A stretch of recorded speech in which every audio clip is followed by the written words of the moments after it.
The human soldier's hands pressed rhythmically against the alien princess's chest, her purple skin a stark contrast to his tan fingers. Sergeant Vincent Webb, combat medic aboard the USS Valiant, ignores the protests of the Romulan guards surrounding him. Their shouts echo through the damaged vessel's corridors, but Webb's focus remains on the unconscious form before him. "Clear," he barks, motioning for the alien crew to step back. The Romulans hesitate, their elongated features twisted in a mix of confusion and alarm. Webb continues his chest compressions, counting under his breath. Moments earlier, the USS Valiant had received a distress signal from this Romulan ship. Captain Marcus Reynolds, a veteran of numerous first contact situations, had ordered an immediate response. As the boarding party materialized on the alien vessel, they found chaos. Sparks flew from damaged consoles, and the acrid smell of burning circuitry filled the air. At the center of it all lay Princess Estelle, heir to the Romulan throne, her ornate robe spread around her like a pool of shimmering liquid. The ship's medical team hovered nearby, their advanced equipment beeping uselessly. Webb had recognized the signs of cardiac arrest instantly, his training kicking in despite the alien anatomy before him. Now, as he performs CPR, the Romulan medical staff watches in stunned silence. Their sophisticated technology stands idle, outperformed by what they consider a primitive technique. Webb feels the princess's ribs flex under his hands, praying that Romulan physiology is similar enough to human for this to work. Suddenly, a gasp. Princess Estelle's eyes flutter, and her chest rises on its own. The Romulan crew erupts in a cacophony of relieved exclamations, but Webb notices the captain's grim expression. "Sergeant," Reynolds says, his voice low, "you may have just sparked an interstellar incident. Physical contact with Romulan royalty is forbidden." Webb's blood runs cold as he realizes the implications of his actions. He saved a life, but at what cost? The princess's vital signs stabilize on the Romulan medical displays, a testament to the effectiveness of human intervention. As the situation calms, Captain Reynolds learns of Princess Estelle's secret mission. She had been en route to Earth for clandestine peace negotiations when her ship was attacked by a rival alien faction. Now, with the princess unconscious but stable, Reynolds faces a crucial decision: complete her mission to Earth or return her to Romulan space. The choice weighs heavily on him. Either option could dramatically alter the course of human-Romulan relations. As he contemplates, Webb finds himself drawn to the unconscious princess. He can't explain the connection he feels, but it's undeniable. The Valiant's crew begins to notice subtle changes in Princess Estelle's readings. Her brush with death seems to have affected her physiology in unexpected ways. It becomes clear that she may require ongoing human medical assistance, a realization that forces both species to confront their long-held prejudices. As tension mounts and the fate of interstellar politics hangs in the balance, one thing becomes clear: the simple act of CPR by a human soldier may have just changed the course of galactic history. As the princess's vital signs stabilized, a tense silence fell over the room. Captain Reynolds' words hung in the air, their weight palpable. Sergeant Webb's hands, still hovering above Princess Estelle's chest, began to tremble slightly as the enormity of his actions sank in. Suddenly, the princess's eyes fluttered open, and she gasped, her gaze darting around the room in confusion. The Romulan medical staff surged forward, but something was amiss. Princess Estelle's mouth opened and closed, but the sounds that emerged were not the fluid, melodic tones of the Romulan language. "W.H. where? Am I?" She stuttered in broken English, her accent thick and unfamiliar. The Romulan crew exchanged bewildered glances. Captain Reynolds stepped forward, his brow furrowed. "Dr. Voss," he called out, "we need you here immediately." Dr. Lara Voss, the USS Valiant xenobiologist, rushed into the room, her silver hair trailing behind her. She approached the princess, tricorder in hand, and began scanning. Her eyes widened as she interpreted the results. "Captain," she said, her voice low and urgent, "the princess's brain chemistry has been altered. She's lost access to her native language centers, but somehow she's speaking English." Webb, still kneeling beside the princess, locked eyes with her. "Can you understand me?" he asked gently. Estelle nodded, her purple fingers clutching at the fabric of her ornate robes. "Yes, but everything else—" "Confusing," she managed, her words halting and uncertain. Captain Reynolds ran a hand through his graying hair, the lines on his face deepening as he considered the situation. After a moment of deliberation, he turned to Webb. "Sergeant, given your medical expertise and the unique connection you seem to have formed with the princess, I'm assigning you as her personal liaison and caretaker." A murmur of discontent rippled through the Romulan delegation. One figure, taller and more imposing than the rest, stepped forward. His sharp features were contorted in barely held back anger. "This is unacceptable," he snarled in accented English. "I am Zarek, the princess's betrothed. She cannot be left in the care of a human." Captain Reynolds held up a placating hand. "I understand your concerns, Zarek. However, given the princess's condition, we must prioritize her health and ability to communicate. We will continue our journey to Earth while providing her with the best possible care." Zarek's eyes narrowed, but he said nothing more, retreating to the edges of the room with the rest of the Romulan entourage. Over the next few days, Webb spent countless hours with Princess Estelle, helping her relearn basic tasks and improve her English. They sat together in the ship's observation lounge, the stars streaking by outside the large windows. "Can you tell me about your home?" Webb asked, watching as Estelle's delicate purple fingers traced patterns on the table between them. She furrowed her brow, concentrating hard. "It's beautiful, tall spires, shining in the light of two suns. But also cold, distant." Her eyes met his, a spark of something new in their depths. "Not like here. Here feels warm." Webb felt a flutter in his chest, one that he quickly tried to suppress. He cleared his throat. "That's good progress, Your Highness. Your vocabulary is improving rapidly." A small smile played at the corners of Estelle's lips. "Vincent," she said, using his first name for the first time, "thank you for saving me." Before Webb could respond, the ship lurched violently. Red alert klaxons blared throughout the vessel. Captain Reynolds' voice came over the intercom. "All hands to battle stations. We've detected a cloaked ship on an intercept course." Webb jumped to his feet, years of military training kicking in.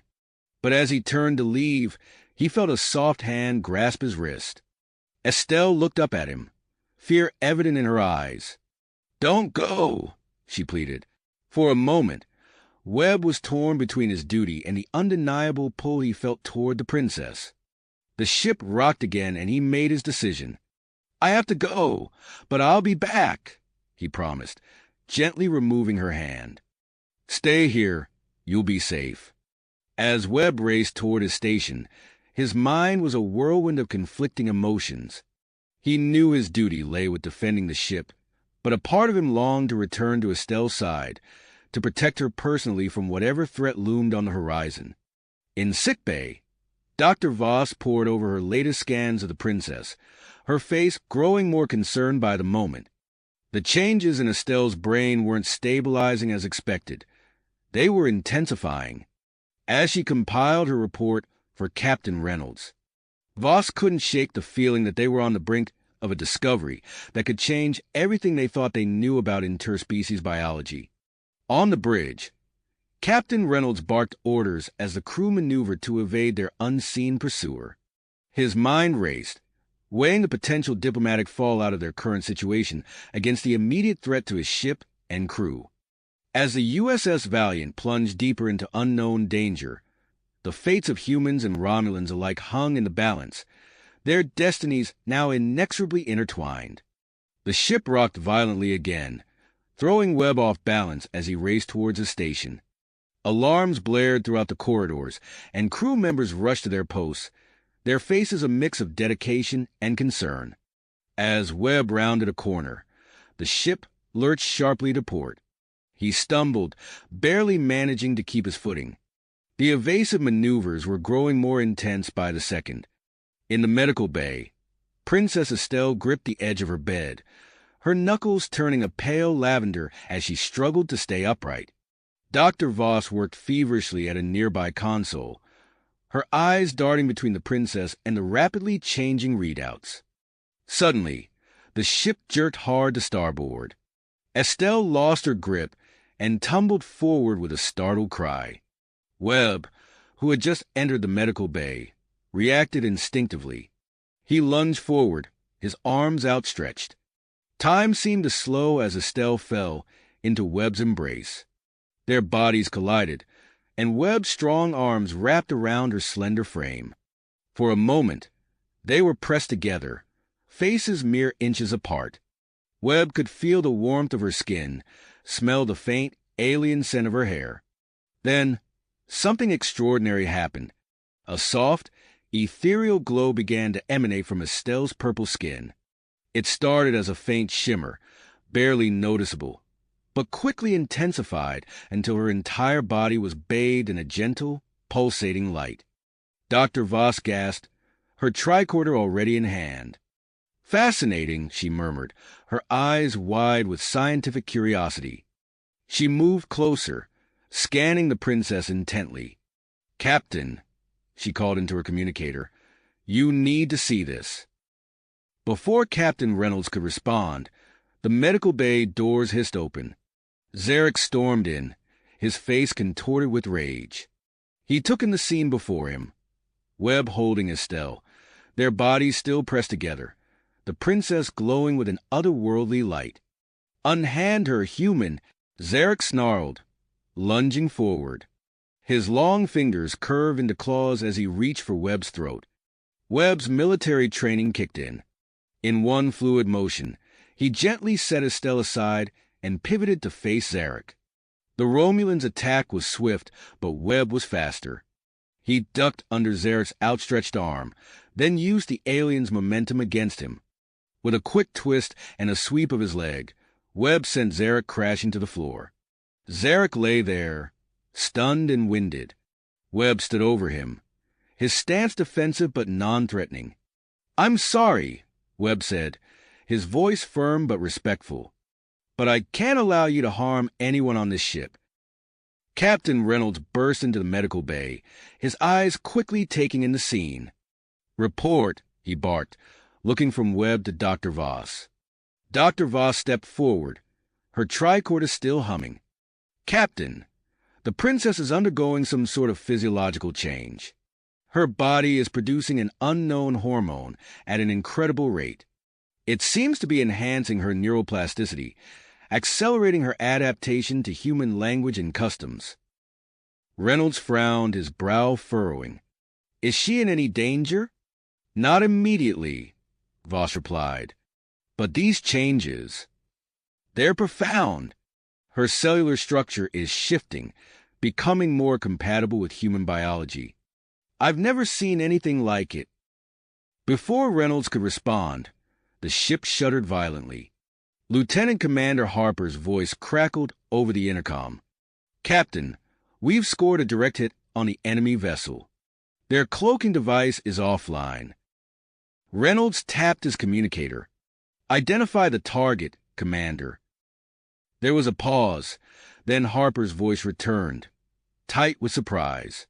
"Sir, it's a Romulan warship. Rogue. By the look of it, no official markings." The atmosphere in the medical bay grew tense. Reynolds looked at Estelle, then at Zarek, who was slowly getting to his feet. "It seems we have more than one problem on our hands," the captain said grimly. He turned to Webb. "Sergeant, I need you to lead a boarding party. Secure that ship and find out what's going on." Webb nodded, but his eyes flickered to Estelle. The princess stepped forward, her English noticeably improved. Captain, I request permission to join the boarding party. I know Romulan ship layouts, and my presence could be diplomatically advantageous. Reynolds hesitated, clearly torn. Dr. Voss interjected, her voice urgent. Captain, I must advise against separating the princess from human contact, especially from Sergeant Webb. My reading suggests that prolonged separation could potentially reverse these beneficial adaptations. It might even endanger her life. The captain's frown deepened as he weighed his options. The fate of his mission, his crew, and potentially human-Romulan relations hung in the balance. He opened his mouth to speak, but before he could, Zarek stepped forward. This is outrageous, the Romulan snarled. I will not allow the princess to be placed in harm's way. She must return to our ship immediately. As tensions rose in the medical bay, the disabled Romulan warship drifted silently in space, its presence a looming threat. The next few moments would shape the course of interstellar politics, and Captain Reynolds knew that every decision he made could have far-reaching consequences. Webb stood at the ready, his body tense with anticipation. He could feel Estelle's eyes on him, could sense the strange connection that had formed between them. Whatever the captain decided, he knew that nothing would ever be the same again. Captain Reynolds' eyes darted between Webb, Estelle, and Zarek, his mind racing to process the complex situation before him. After a moment of tense silence, he straightened his uniform and spoke with the authority of a seasoned commander. Sergeant Webb, Princess Estelle, you'll both join the boarding party. Lieutenant Commander Harper, assemble a security team and prepare for immediate departure. Zarek's face contorted with fury. This is an outrage. You cannot. I can and I will. Reynolds cut him off, his tone brooking no argument. As captain of this vessel, I have the authority to make decisions in the best interest of all parties involved. Dr. Voss, equip the princess with a biomonitor. We need to track these changes closely. As Dr. Voss hurried to prepare the device, Webb helped Estelle to her feet.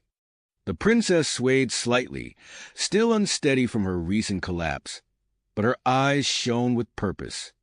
Thank you, Captain, she said. Her English noticeably improved. I won't let you down. Minutes later, the boarding party assembled in the shuttle bay. Webb noticed Estelle's bioluminescence had dimmed to a soft glow, pulsing gently beneath her skin. As they boarded the shuttle, he felt a sudden warmth spread through his chest when her hand brushed against his arm. The short journey to the disabled Romulan warship was tense and silent. As they approached the airlock, Webb turned to Estelle. Stay close to me, he said softly. We don't know what we're walking into. Estelle nodded, her purple fingers tightening around the unfamiliar phaser she'd been issued. The airlock hissed open, revealing a dimly lit corridor. The boarding party moved forward cautiously, their footsteps echoing in eerie silence. Suddenly, a group of injured Romulans stumbled into view, their faces contorted with pain and anger. Halt! Lieutenant Commander Harper called out, raising his weapon. To everyone's surprise, Estelle stepped forward, her voice clear and steady. We are not here to harm you. We seek peaceful resolution.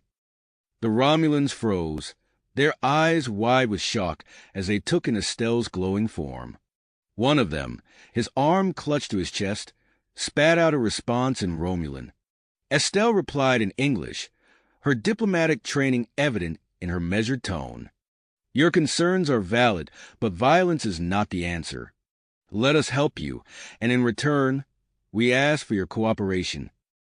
The standoff stretched on for several tense seconds before the lead Romulan lowered his weapon. You speak our tongue no longer, he said in broken English. What have they done to you? As Estelle continued to negotiate, Webb noticed her glow intensifying.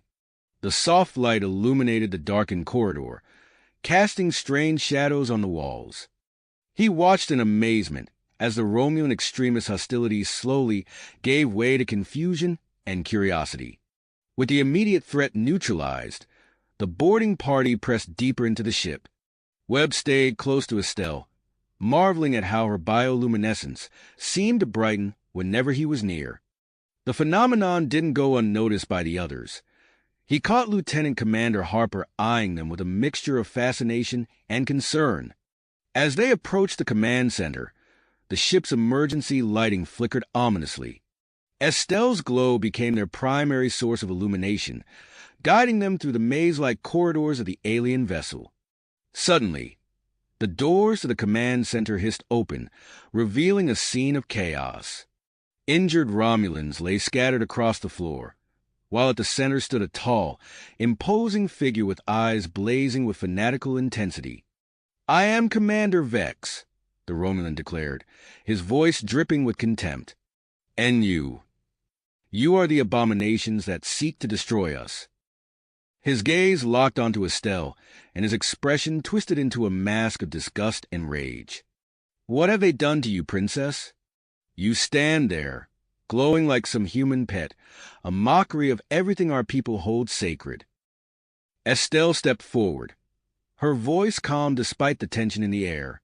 "Commander Vex, this transformation was not by choice, but it has opened my eyes to new possibilities. Our cultures can coexist, can learn from each other, without losing what makes us unique." Vex's response was a guttural roar of fury. He raised his disruptor, aiming directly at Estelle's heart. "I will not allow this heresy to continue." Time seemed to slow as Webb saw Vex's finger tighten on the trigger. Without hesitation, he threw himself in front of Estelle, shielding her with his body. He braced for the searing pain of a disruptor blast, but it never came. Instead, a blinding light erupted from Estelle, enveloping both her and Webb in its radiance. Webb felt a strange tingling sensation wash over him, and when he opened his eyes, he saw a shimmering barrier of energy surrounding them. Estelle stood with her arms outstretched, her eyes wide with shock and wonder. The force field she had conjured pulsed with every beat of her heart, deflecting the barrage of disruptor fire that Vex and his followers unleashed. Taking advantage of the chaos, Lieutenant Commander Harper darted towards the ship's main console. Her fingers flew over the alien controls, and within moments, the lights in the command center flickered and died. "Ship-wide shutdown initiated," Harper called out. "Their weapons are offline." As the firefight died down, Webb turned to Estelle, awe evident in his voice. "How did you do that?" Before she could respond, Estelle's eyes rolled back in her head, and she collapsed into Webb's arms. The force field dissipated, leaving them vulnerable once more. "Estelle!" Webb cried out, cradling her unconscious form. He pressed his fingers to her neck, relieved to feel a pulse, albeit a weak one. Lieutenant Commander Harper's voice cut through his panic. "Webb, we need to get her back to the Valiant immediately. Dr. Voss is reporting alarming changes in her hormone levels." As Webb scooped Estelle into his arms, her body felt unnaturally warm against his chest. Her skin still glowed, but the light was fading, pulsing erratically like a faltering heartbeat. "Hang on, Estelle," he whispered, following Harper and the security team as they rushed back to the shuttle. "Just hang on." Little did they know that back on the USS Valiant, Zarek was setting in motion a plan that would threaten not just their mission, but the fragile peace between humans and Romulans. As the shuttle raced back to the Valiant, carrying an unconscious princess whose very biology was rewriting itself, the stage was set for a confrontation that would change the course of interstellar history. Relations. As the shuttle raced back to the Valiant, carrying an unconscious princess whose very biology was rewriting itself, the stage was set for a confrontation that would change the course of interstellar diplomacy forever. The shuttle's comm system crackled to life, Dr. Voss's urgent voice cutting through the tense silence. "Lieutenant Commander Harper, this is Dr. Voss. The princess's condition is deteriorating rapidly. We need her in the medical bay immediately upon docking." Harper's fingers flew over the shuttle's controls, pushing the small craft to its limits. "Copy that, Doctor. ETA 2 minutes." Webb tightened his grip on Estelle, her skin now burning hot against his arms. Her bioluminescence pulsed erratically, casting eerie shadows across the shuttle's interior. As soon as the shuttle touched down, Webb was on his feet, Estelle cradled against his chest. He sprinted down the corridors, the princess's fading glow drawing startled looks from crew members and Romulan delegates alike. Dr. Voss was waiting at the medical bay doors, her face a mask of professional concern. "On the biobed, quickly," she ordered, already activating a series of complex scanners. Webb gently laid Estelle down, reluctant to break physical contact. As soon as he stepped back, her glow dimmed noticeably. "Fascinating," Dr. Voss murmured, her eyes darting between the princess and her medical displays. "Her DNA is mutating at an unprecedented rate. It's as if her entire genetic structure is rewriting itself to be more compatible with human physiology." Captain Reynolds burst into the medical bay, his uniform slightly disheveled. "Status report, Doctor." "Critical, Captain," Voss replied, not looking up from her work. "The princess's cardiovascular and nervous systems are under extreme stress. If we can't stabilize her soon..." She left the grim implication hanging in the air. Reynolds turned to Webb, noticing the sergeant's worried gaze fixed on Estelle. "Sergeant, I need you to brief security on the situation with the Romulan warship. We can't afford any surprises while we're dealing with this crisis." Before Webb could respond, alarms blared from Dr. Voss's medical console. Estelle's body arched off the biobed, her bioluminescence flaring blindingly bright. "She's going into cardiac arrest," Voss shouted, grabbing a hypospray. Without thinking, Webb rushed to Estelle's side, taking her hand in his. The moment their skin made contact, her glow stabilized, pulsing in time with his heartbeat. Dr. Voss's eyes widened. "Incredible. Sergeant, don't move. Your touch seems to be stabilizing her." The doctor's revelation was interrupted by a commotion outside the medical bay. Angry voices echoed down the corridor, growing louder by the second. Captain Reynolds tapped his communicator. "Bridge report." Lieutenant Commander Harper's voice came through, tense and clipped. "Sir, Zarek has rallied a group of Romulan delegates. They're demanding access to the princess. Security is holding them back for now, but the situation is volatile." Reynolds cursed under his breath. "I'm on my way. Doctor, keep me updated on the princess's condition." As the captain left to confront the brewing crisis, Dr. Voss turned her attention back to Webb and Estelle. "Sergeant, I have a theory, but I need to run some tests. Are you willing to participate?" Webb nodded, his eyes never leaving Estelle's face. "Whatever it takes, Doctor." Voss quickly attached biosensors to both Webb and Estelle, linking them to a complex array of medical equipment. As data began streaming across her screens, her expression shifted from professional interest to outright amazement. "This is unprecedented," she breathed. "There's a bioelectric current flowing between you and the princess. It's as if your bodies are in sync, sharing energy on a cellular level." Outside, the sounds of conflict grew louder. The clash of metal and raised voices signaled that Zarek and his followers were attempting to force their way into the medical bay. Dr. Voss's fingers flew over her console, her mind racing. "Sergeant, I believe I can stabilize the princess's condition, but it will require direct bioelectric transfer from you. The procedure is experimental and potentially dangerous for both of you. Are you willing to take that risk?" Webb's response was immediate. "Do it." As Voss prepared the necessary equipment, the medical bay doors suddenly burst open. Zarek stormed in, a Romulan disruptor in his hand, his face contorted with rage. "Step away from the princess, you monsters," he snarled, raising his weapon. In that moment, Dr. Voss activated the bioelectric transfer. Energy surged between Webb and Estelle, their bodies illuminated by a brilliant, pulsating glow. The light intensified, filling the room and spilling out into the corridor beyond. Zarek stumbled back, shielding his eyes. The ship's lights flickered and dimmed, power fluctuating wildly as the bioelectric energy interfered with the Valiant systems. In the chaos, Captain Reynolds and his security team pushed past the stunned Romulan delegates, quickly disarming Zarek and his followers. As the energy transfer reached its peak, Webb felt a strange sensation coursing through his body. It was as if every cell was being rewritten, reshaped by the shared connection with Estelle. The world around him faded away, leaving only the pulsing light and the electric thrum of shared consciousness. Then darkness. When Webb opened his eyes, he found himself lying on a biobed, Dr. Voss and Captain Reynolds standing over him with concerned expressions.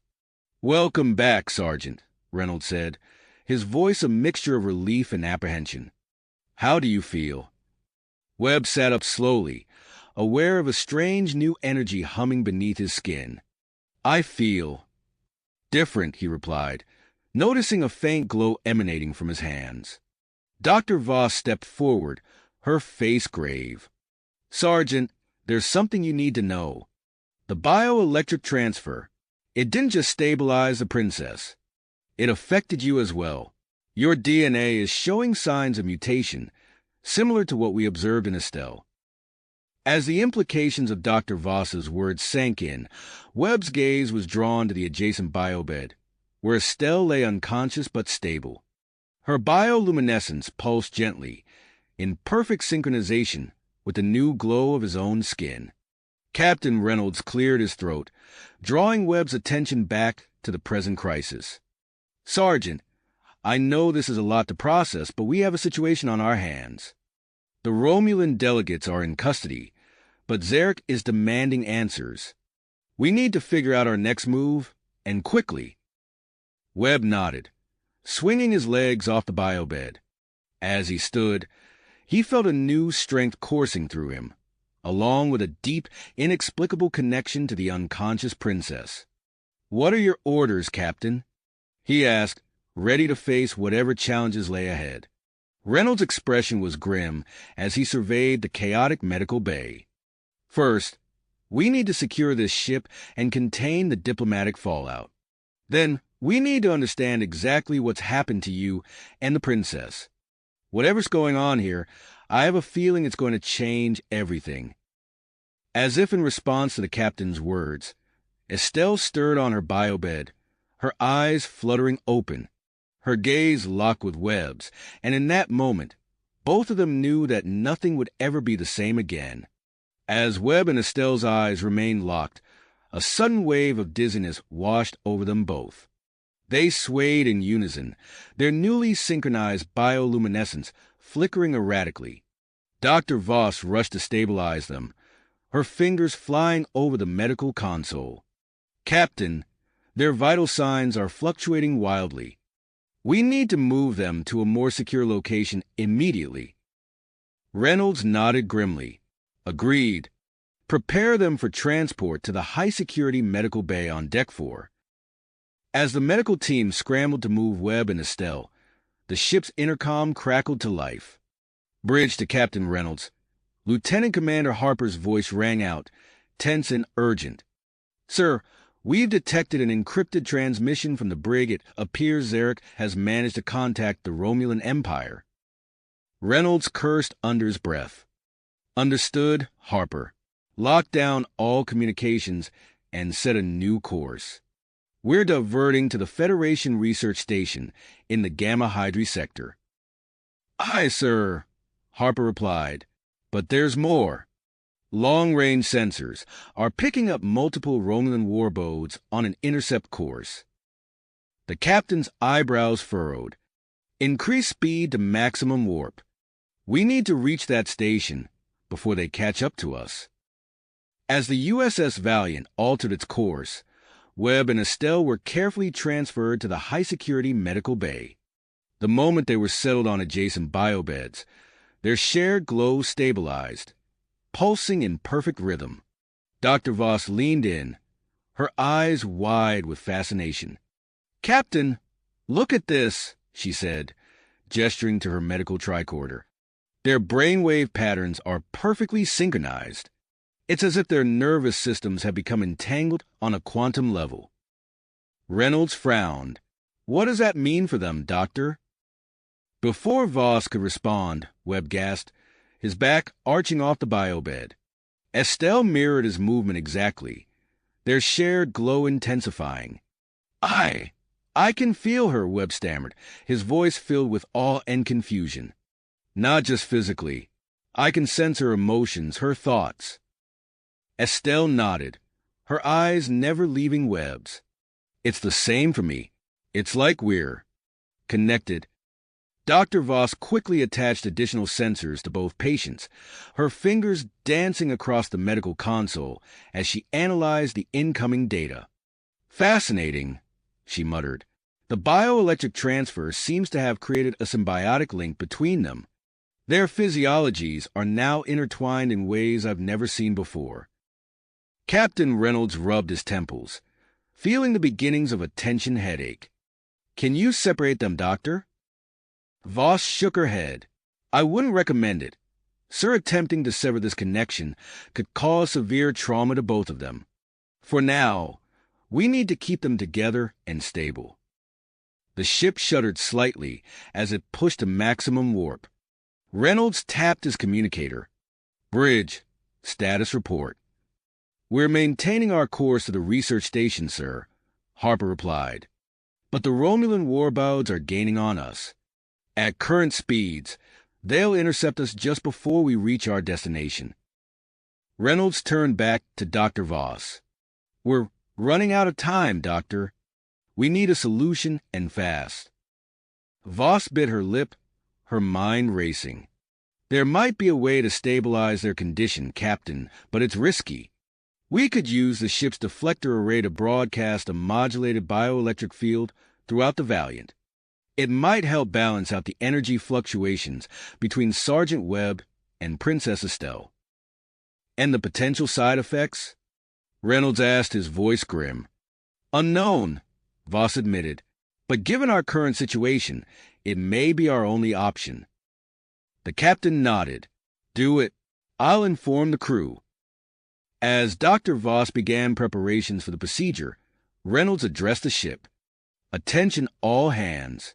We're about to attempt an experimental procedure to stabilize our unique passengers. Brace for possible side effects and report any unusual symptoms immediately. In the brig, Zarek paced his cell, a smug smile playing on his lips. He had managed to send the distress signal, and soon the might of the Romulan Empire would descend upon this Federation vessel. His triumph was short-lived, however, as the ship-wide announcement echoed through the brig. What madness are these humans planning now? He muttered, a flicker of concern crossing his features. Back in the medical bay, Dr. Voss made the final adjustments to the deflector array. Ready to initiate the bioelectric field, Captain, she reported. Reynolds took a deep breath. Proceed, Doctor. As Voss activated the array, a subtle vibration ran through the ship. In the medical bay, Webb and Estelle gasped in unison, their shared glow pulsing brightly. The bioelectric field expanded, enveloping the entire vessel in its invisible embrace. Throughout the ship, crew members stumbled, disoriented by a sudden rush of unfamiliar sensations. On the bridge, Lieutenant Commander Harper gripped her console, her eyes widening as she felt a strange tingling beneath her skin. Captain, she called out, her voice shaky. Something's happening to the crew. We're changing. In the brig, Zarek fell to his knees, clutching his head as an uncomfortable warmth spread through his body. The other Romulan prisoners experienced similar discomfort, their features subtly shifting. As the bioelectric field stabilized, Webb and Estelle's connection deepened further. Images and memories began to flow between them, a torrent of shared experiences and knowledge.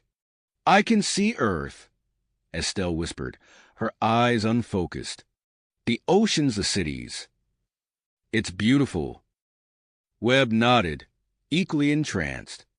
And I can see Romulus, the Senate chambers, the ancient ruins of CH Dr. Voss watched in amazement as her medical displays lit up with new data. Captain, their genetic structures are stabilizing, but the change is, they're spreading to the rest of the crew. Everyone on board is being affected. Reynolds steadied himself against a nearby console, feeling the strange energy coursing through his own body. We need to reach that research station, Doctor. Whatever's happening to us, let's hope they have the expertise to handle it. As the USS Valiant raced towards its destination, the pursuing Romulan warboats drew ever closer. The ship's crew struggled to maintain their focus amidst the chaos of their changing bodies and heightened senses. In the medical bay, Webb and Estelle clung to each other, their shared consciousness expanding with each passing moment. The fate of two species now hung in the balance, with the answers they sought tantalizingly close, yet still out of reach. As the research station loomed into view on the long-range sensors, Captain Reynolds could only hope they would arrive in time to unravel the mystery of their transformation before the Romulans caught up with them. The research station loomed larger on the console, a beacon of hope amidst the chaos. Captain Reynolds allowed himself a brief moment of relief before the ship lurched violently, throwing him off balance. He stumbled, catching himself on the edge of his command chair as the bridge erupted into a cacophony of alarms and shouts. "Report!" he barked, his knuckles tightening as he squeezed the armrest. Lieutenant Commander Harper's fingers flew across her console, her face pale with concern. "Sir, we've dropped out of warp. The engines are offline." The sudden deceleration sent shockwaves through the ship. In the corridors, crew members collided with bulkheads and each other. The medical bay was a storm of crashing equipment and startled cries as Dr. Voss and her team struggled to maintain their footing. At the center of it all, Webb and Estelle clung to each other, their shared bioluminescence pulsing erratically. As the ship stabilized, their glow intensified, filling the room with a blinding light. Dr. Voss shielded her eyes, squinting through the radiance at her patients. When the light faded, Webb gasped, his eyes wide with wonder. I can feel the ship," he whispered, his voice filled with awe. Estelle nodded, her grip on Webb's hand tightening.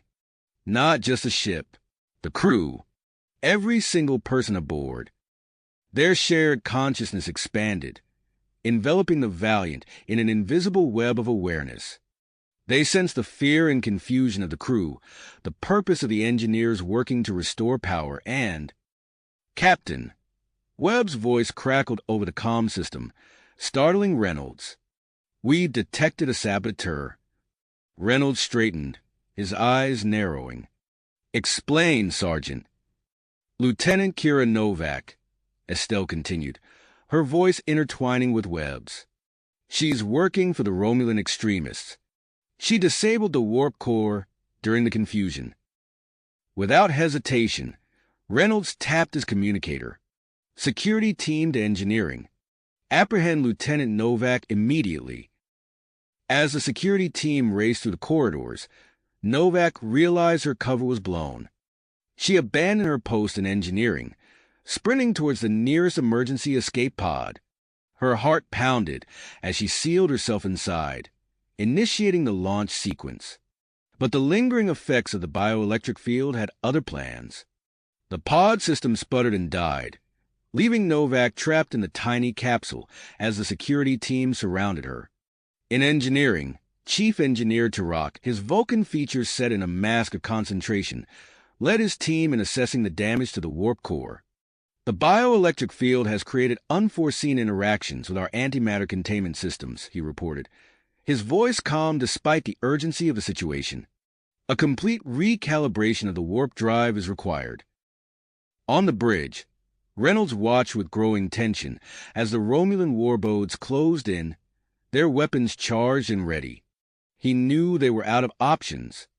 "Dr. Voss," he called over the comm, "I need you to intensify the bioelectric field. We're going to use it as a shield." In the medical bay, Voss hesitated for a split second before nodding. Understood, Captain. Increasing field strength now. As the bioelectric field surged, Webb and Estelle's connection to the ship deepened exponentially. Their consciousness expanded, touching the minds of every crew member aboard the Valiant. In an instant, they became aware of every thought, every action, every heartbeat on the ship. This collective awareness spread through the crew like wildfire. Engineers found themselves instinctively knowing which systems needed attention. Security personnel moved in perfect synchronization, their actions guided by a shared purpose. On the bridge, officers called out status reports and executed commands with unprecedented efficiency. In engineering, Tarak's eyes widened slightly as he felt the collective consciousness wash over him. His hands moved with newfound certainty, making adjustments to the warp core that would have taken hours to calculate under normal circumstances. Just as the lead Romulan warbird fired its first volley, Tarak's voice rang out across the ship. "Warp core online, Captain." The incoming energy weapon struck the bioelectric field, which pulsed and shimmered like a living thing. Instead of tearing through the Valiant's hull, the energy was absorbed, converted into a massive power surge that flooded the ship's systems. Reynolds didn't hesitate. "Helm, emergency warp jump. Now!" The Valiant lurched forward, its warp field expanding to encompass not just the ship, but the nearest Romulan warbird as well. In a blinding flash of light, both vessels vanished from normal space, reappearing seconds later in orbit around the Federation research station. The sudden arrival triggered the station's automated defenses. Tractor beams locked onto both ships, holding them in place as alarms blared across the facility. As quickly as it had intensified, the connection between Webb, Estelle, and the crew began to fade. The two collapsed onto their biobeds, physically and mentally exhausted from the ordeal. But the impact of their brief unity lingered, leaving the crew with a profound sense of understanding and camaraderie that transcended species and politics. On the bridge, Captain Reynolds took a deep breath, surveying the scene before him. The research station loomed large in the view screen, its defense systems still active. Beside them, the Romulan warbird hung motionless in the tractor beam, its crew undoubtedly as confused and disoriented as his own. As medical teams from the research station began to request permission to board, Reynolds realized that their mission had evolved into something far beyond its original scope. The Valiant and her crew had become living proof of the potential for human-Romulan cooperation, their shared experience breaking down centuries of mistrust in a matter of hours. But as he prepared to face the barrage of questions from both Federation authorities and the captain of the unwillingly transported Romulan warbird, Reynolds knew that the real challenges still lay ahead. The fate of Webb and Estelle, the long-term effects of the crew's transformation, and the political fallout of their actions all hung in the balance. The captain straightened his uniform, his mind racing with the implications of what had transpired. As the first communication from the research station came through, Reynolds steeled himself for what promised to be the most complex and potentially world-changing diplomatic situation of his career. As he opened his mouth to respond, the research station's docking bay door slid open, revealing a team of Federation scientists in pristine white uniforms. Dr. Alara Voss straightened her lab coat, preparing to brief the newcomers on the extraordinary events that had transpired aboard the Valiant. She glanced at Webb and Estelle, who lay exhausted but alert on their biobeds, their hands still intertwined. "Dr. Voss," Captain Reynolds called over the comm, "please escort our guests to the medical bay. I'll join you shortly after addressing our unexpected Romulan visitors." As Voss led the science team through the corridors, she couldn't help but notice their wide-eyed expressions as they observed the subtle changes in the crew's appearances. The lead scientist, a tall man with sharp features and piercing blue eyes, introduced himself as Dr. Aiden Zhao. "I've read your preliminary report, Dr. Voss," Zhao said, his voice brimming with hardly restrained excitement. This symbiotic bond between Sergeant Webb and Princess Estelle is unlike anything we've ever encountered. I'm particularly interested in the ship-wide effects of the bioelectric field. They entered the medical bay, where Webb and Estelle sat up, their skin still glowing faintly. Dr. Zhao approached them, his eyes gleaming with scientific curiosity. "Fascinating," he murmured, pulling out a tricorder. "The level of genetic integration is remarkable. I'd like to run a series of tests to explore the full extent of your abilities." Webb and Estelle exchanged a glance, their unspoken communication evident in their synchronized movements. "We're willing to help in any way we can," Webb said, his voice steady despite his fatigue. As Dr. Zhao began his examination, Captain Reynolds entered the medical bay, his face etched with concern. "Doctor, we have a situation developing. A fleet of Romulan reinforcements has just arrived at the edge of the system. They're demanding Princess Estelle's immediate release and threatening military action." The room fell silent, the weight of the captain's words settling heavily on everyone present. Estelle's grip on Webb's hand tightened, her eyes flashing with willpower. "Captain," she said, her voice carrying the authority of her royal lineage, "perhaps our condition could be the key to resolving this peacefully. If Dr. Zhao's test can prove the benefits of our transformation, it might give us leverage in negotiations." Reynolds nodded, considering her words. "It's worth a shot. Dr. Zhao, how quickly can you conduct your tests?" "With the equipment available here, we can have preliminary results within a few hours," Zhao replied, already calibrating his instruments. As the scientists set to work, Reynolds returned to the bridge to face the diplomatic crisis unfolding before them. The view screen flickered to life, revealing the stern visage of Commander Trow, captain of the Romulan warbird. "Captain Reynolds," she said, her voice cold and precise, "you will release Princess Estelle and withdraw your vessel immediately, or we will be forced to take action." Reynolds met her gaze unflinchingly. "Commander, I assure you that the princess is here of her own free will. We've encountered a unique scientific phenomenon that requires further study. I propose we work together to understand its implications for both our peoples." Trela's eyes narrowed, skepticism clear in her expression. "You expect me to believe that you're holding a member of the Romulan royal family for mere scientific curiosity?" Before Reynolds could respond, the ship lurched slightly, and a wave of gas echoed across the bridge. A surge of thoughts and emotions washed over everyone present, momentarily connecting them to every mind aboard the station, the Valiant, and even the Romulan warbird. In the medical bay, Webb and Estelle cried out in unison, their bodies arching off the biobeds as their psychic link expanded beyond anything they had experienced before. For a few seconds, every individual touched by the link experienced a profound moment of understanding, sharing memories, emotions, and perspectives across species boundaries. As quickly as it began, the connection faded, leaving everyone reeling from the intensity of the experience. On the display, Commander Trela's composed facade had cracked, her eyes wide with shock. What was that?" she whispered, her voice unsteady. Reynolds, still processing the flood of alien thoughts and emotions, saw an opportunity. "Commander, I believe we've just experienced a glimpse of what Princess Estelle and Sergeant Webb have been going through. This is bigger than our political differences. I propose an unprecedented joint scientific mission between the Federation and the Romulan Empire, using this research station as neutral ground." Trow hesitated, the lingering effects of the telepathic event clearly influencing her thoughts. I will need to consult with my superiors, but I am willing to delay any military action while we discuss this proposal."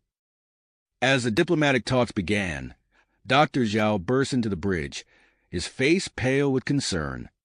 "Captain, we've made a critical discovery. The genetic changes aren't stabilizing as we thought. They're spreading, altering the DNA of anyone in prolonged contact with the affected individuals." Reynolds felt the weight of command settle heavily on his shoulders. He knew the decisions he made in the next few moments could shape the future of both the Federation and the Romulan Empire. With a deep breath, he turned to address his crew and their unexpected allies, ready to face whatever challenges lay ahead. Ahead, the gravity of the situation burdened immensely on everyone present. As if on cue, alarms blared throughout the research station. Dr. Zhao's eyes widened as he consulted his tricorder. Captain, the genetic alterations are spreading at an exponential rate. We need to implement quarantine measures immediately. Reynolds nodded, his expression resolute. Agreed. Commander Trow, I suggest we extend the quarantine to both our ships as well. We can't risk this spreading further. The Romulan commander, still visibly shaken by the recent telepathic event, nodded her assent. Agreed, Captain. I'll inform my crew. Within hours, the research station, USS Valiant, and the Romulan warbird were under strict quarantine protocols. Dr. Zhao and his team worked tirelessly, analyzing blood samples and running simulations to understand the nature of the genetic changes. In the medical bay, Webb and Estelle sat side by side, their hands intertwined as Dr. Voss monitored their vital signs. The faint glow emanating from their skin had intensified, pulsing in sync with their heartbeats. It's fascinating, Dr. Voss murmured, studying her readings. The bioelectric field you're generating is almost identical to the one that initially linked you two. It's as if your bodies have become living conduits for this energy. Webb looked at Estelle, concern etched on his face. Is it dangerous? Could we be putting others at risk? Before Dr. Voss could answer, Captain Reynolds entered the medical bay, his expression grim. I'm afraid that might be the case, Sergeant. Dr. Zhao has confirmed that the genetic alterations are transmitted through prolonged exposure to the bioelectric field. We're working on containment measures now. As if to underscore the urgency of the situation, a young ensign collapsed nearby, her body convulsing as faint lines of light began to trace patterns across her skin. Dr. Voss rushed to assist her, barking orders to her medical team. We need to isolate anyone showing signs of the change, Reynolds said, his voice tight. Dr. Zhao is overseeing the construction of specialized containment suits for unaffected personnel. Until then, I want all non-essential staff to remain in their quarters. As the medical bay erupted into controlled chaos, Webb and Estelle exchanged a look of shared concern. Suddenly, their vision blurred, replaced by a series of rapid-fire images. Strange, organic-looking machinery pulsing with energy, a star map with glowing points scattered across its surface, and glimpses of beings that seemed to blend biological and technological elements seamlessly. When their vision cleared, they found Reynolds and Dr. Voss staring at them with a mix of concern and curiosity. What happened? The captain asked. You both went completely still for a moment there. Webb shook his head, trying to process what he'd seen. Captain, I think we just had a vision of some kind of advanced alien technology. It felt ancient but also alive. Estelle nodded, her eyes wide. There was a map, too. I think it might show us where to find more information about what's happening to us. Reynolds frowned, considering their words. We'll need to inform Dr. Zhao and Commander Trow. If there's a chance this alien technology could help us understand and control these changes, we need to investigate. Over the next few hours, as containment suits were distributed and the station's population was divided into changed and unchanged groups, Reynolds convened a meeting with key personnel. Dr. Zhao and Commander Trow joined via secure video link, their faces betraying a mix of exhaustion and persistence. Based on the visions experienced by Sergeant Webb and Princess Estelle, Reynolds began, we believe there may be an alien outpost hidden in the nearby asteroid field. Given the potential for finding answers or even a solution to our current crisis, I propose we mount a joint expedition to investigate. Commander Trellis' eyebrow arched skeptically. A joint mission? With all due respect, Captain, How can we trust each other in such a volatile situation? Reynolds met her gaze steadily. Commander, like it or not, we're in this together now. The genetic changes are affecting both our crews equally. Our best chance of finding a solution is to pool our resources and expertise. After a moment of tense silence, Trell nodded. Very well. I'll assign Dr. Vlar, our top xenobiologist, to the expedition team. As the meeting concluded and preparations for the mission began, Webb and Estelle found themselves at the center of attention. Scientists from both the Federation and Romulan Empire crowded around them, eager to document every aspect of their unique condition. Amidst the flurry of activity, Webb noticed a human engineer staring in shock at her hands, which seemed to be melding with the console she was working on. Nearby, a Romulan tactical officer gestured in surprise as a small, shimmering force field materialized between his palms. "Captain," Webb called out, his voice urgent, "I think we have a new problem. It seems the changes are manifesting in unexpected ways." Reynolds turned, his eyes widening as he took in the scene. The implications of these new abilities sent his mind racing. If they couldn't contain this, the balance of power throughout the quadrant could be irrevocably altered. As the newly formed expedition team boarded a modified shuttle, equipped with specialized sensors and reinforced shielding, Reynolds watched from the control room.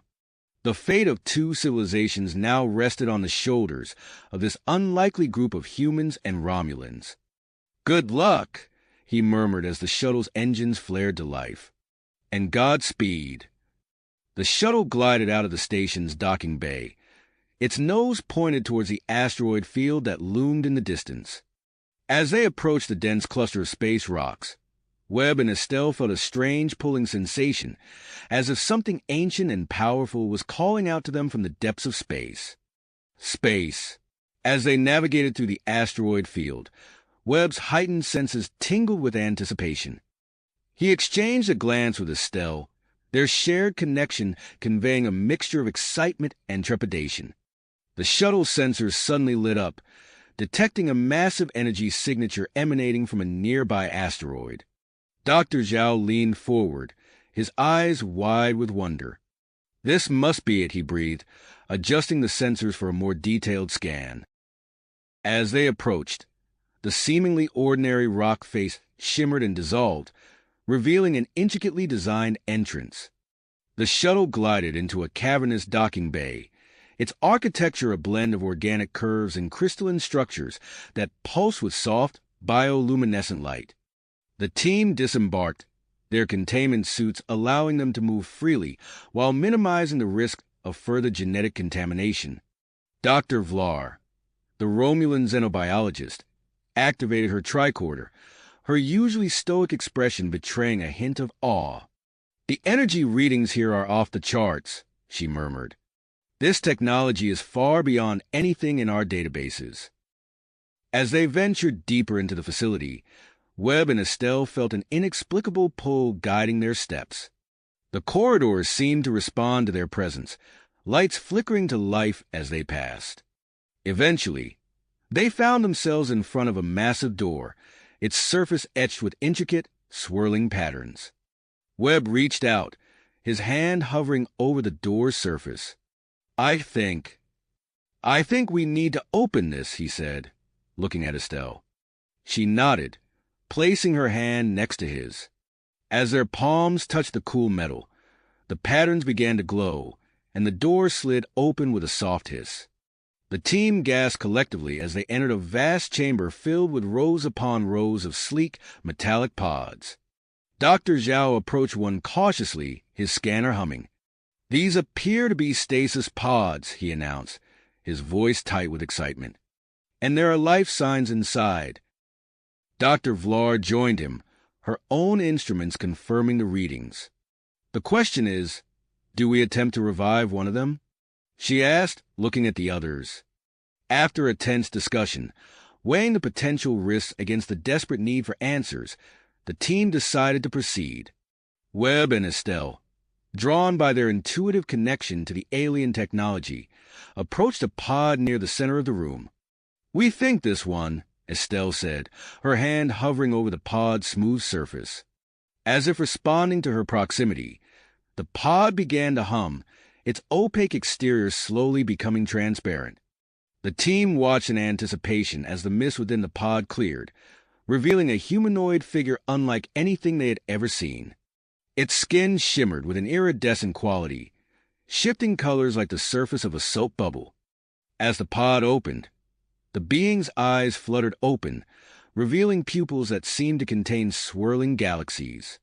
The alien sat up gracefully, its movements fluid and precise.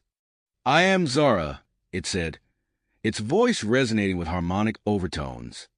"You have awakened me from a very long sleep." Dr. Zhao stepped forward, his scientific curiosity overriding his initial shock. "We are explorers from the United Federation of Planets and the Romulan Empire. We've come seeking answers about a genetic transformation affecting our people." Zara's eyes widened slightly, a look of recognition crossing her features. "Ah, the seeds we planted have finally begun to bloom," she said enigmatically.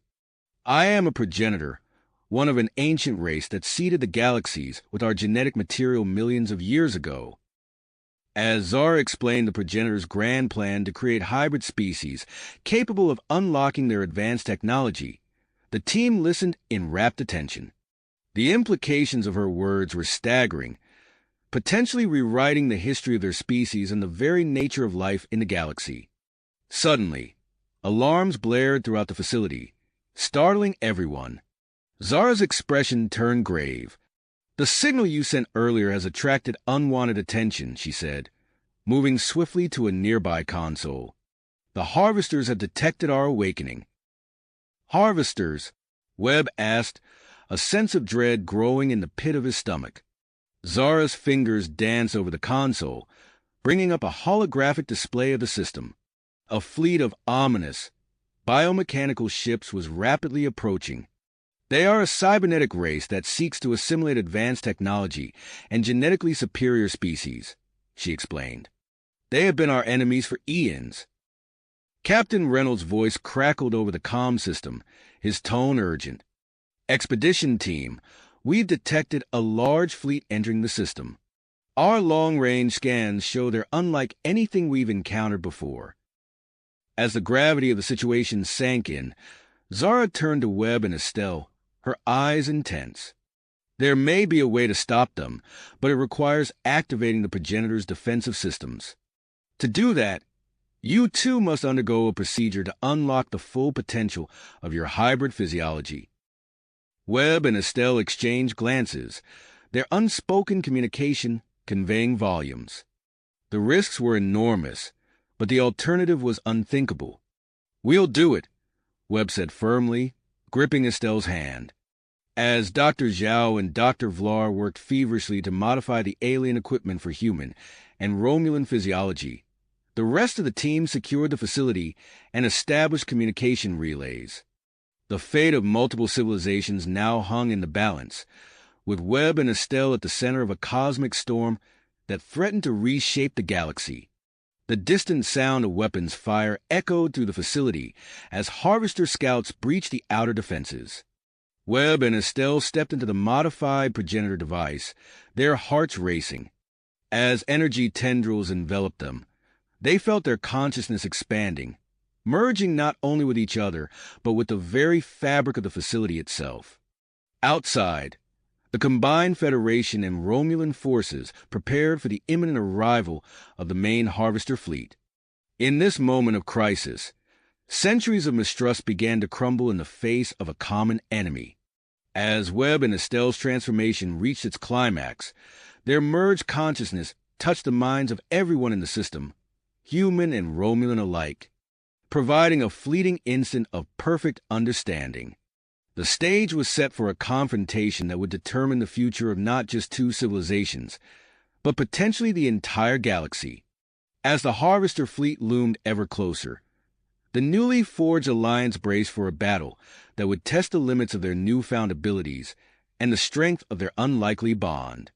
Alliance, As the Harvester fleet approached, a sudden surge of energy pulsed through the ancient facility, catching everyone off guard. The expedition team stumbled as the ground beneath them shook. Webb and Estelle, still connected to the progenitor device, gasped in unison as they felt the energy wave ripple through their bodies. The surge spread outward, enveloping the entire asteroid field in a shimmering curtain of light. Dr. Zhao's eyes widened as he checked his instruments. The energy pulse. "It's disrupting the Harvester scout systems," he exclaimed, his fingers flying over the console. Dr. Vlar nodded, her Romulan stoicism giving way to a hint of excitement. "We must act quickly. This advantage won't last long." Together, the two scientists channeled their newly enhanced abilities, their hands moving in perfect synchronization as they manipulated the alien technology. Crystalline barriers rose from the floor, sealing off the chamber where Webb and Estelle underwent their transformation.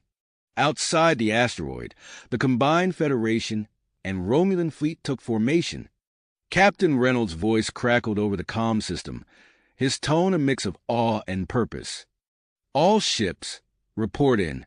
The genetic alterations have spread to nearly everyone in the system. Work together. Use your new abilities. We're all in this fight as one." Aboard the ships, human and Romulan crew members found themselves instinctively coordinating their actions. A human tactical officer's fingers danced over his console, his mind seamlessly linked with his Romulan counterpart on another vessel. Together, they orchestrated a symphony of shields and weapons fire that far exceeded their previous capabilities. Back in the progenitor facility, Webb and Estelle's bodies contorted within the energy field of the device. Their skin began to shimmer, taking on a luminescent quality reminiscent of Zara's otherworldly appearance. Intricate, circuit-like patterns etched themselves across their bodies, pulsing with an inner light. Dr. Zhao and Dr. Vlar watched in fascination as the transformation reached its climax. The chamber filled with a soft, pulsating glow, and the device powered down with a gentle hum. For a moment, silence fell over the room. Then, with a collective gasp from the onlookers, Webb and Estelle emerged from the device. Their new forms were a breathtaking blend of human, Romulan, and progenitor physiology. Their eyes, once familiar, now held the depth of swirling galaxies. The circuit-like patterns on their skin pulsed with energy, reflecting their connection to the ancient facility around them. Webb flexed his fingers, marveling at the sensation. "It's incredible," he breathed, his voice resonating with new harmonic undertones. Estelle nodded, reaching out to touch a nearby console.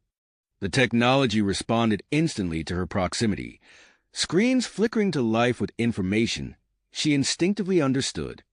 "We're connected to everything here," she said, her voice filled with wonder. Zara approached them, her expression both proud and urgent. "There's no time to waste," she said, placing her hands on their shoulders. "You must learn to use your new abilities quickly." As Zara guided Webb and Estelle through a rapid mental download of progenitor knowledge, alarms blared throughout the facility. The first wave of the Harvester fleet had entered the system. Captain Reynolds' voice came through again, tense but controlled. "Harvester ships have breached our outer defense line. They're deploying attack craft towards the asteroid field and the research station." Webb and Estelle shared a look of understanding. Without a word, they moved in unison towards the facility's central control hub. Their hands danced over the alien interfaces, activating long-dormant systems throughout the asteroid. Massive energy cannons emerged from hidden compartments in the asteroid's surface, their ancient mechanisms humming to life.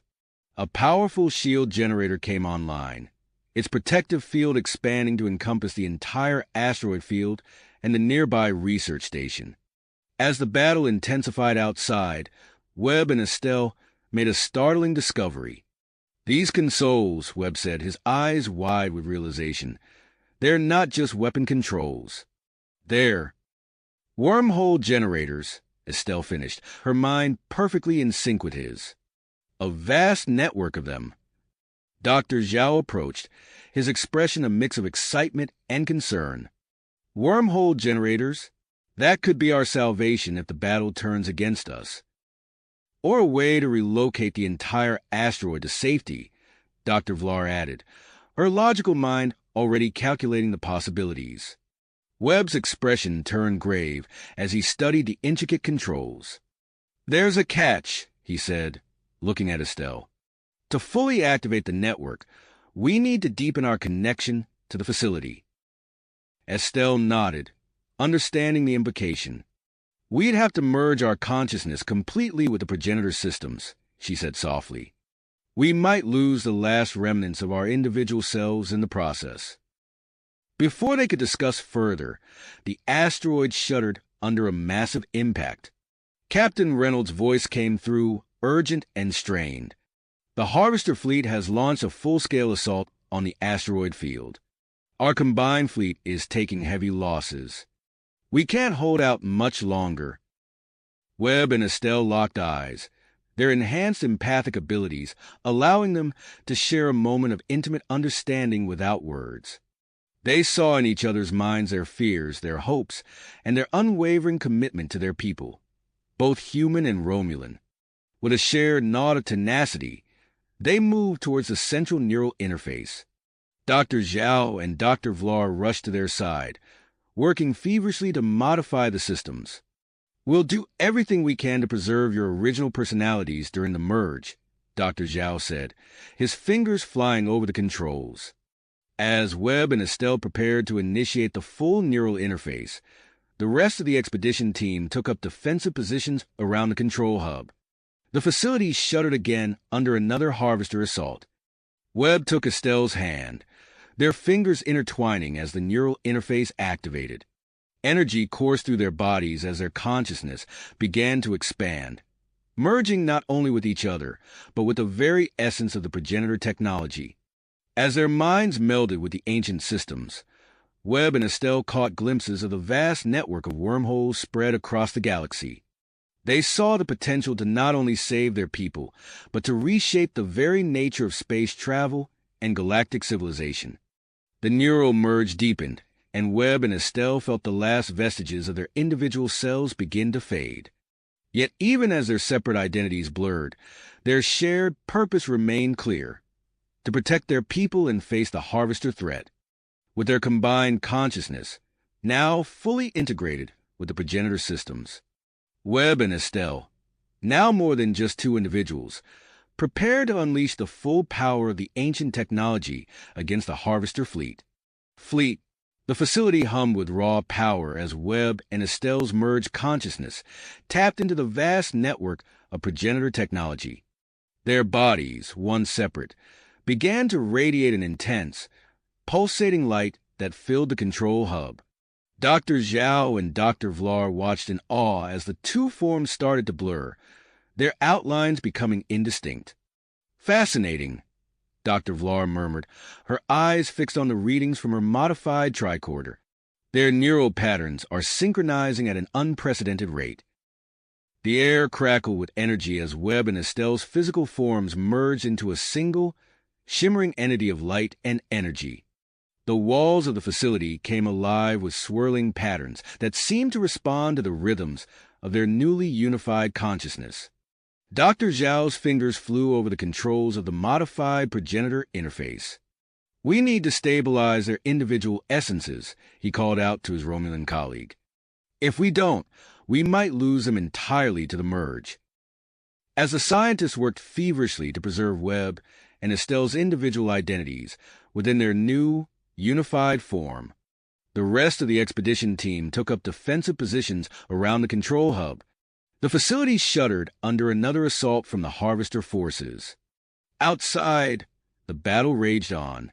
The combined Federation Romulan fleet, despite their enhanced abilities and unprecedented cooperation, found themselves slowly being pushed back by the relentless Harvester onslaught.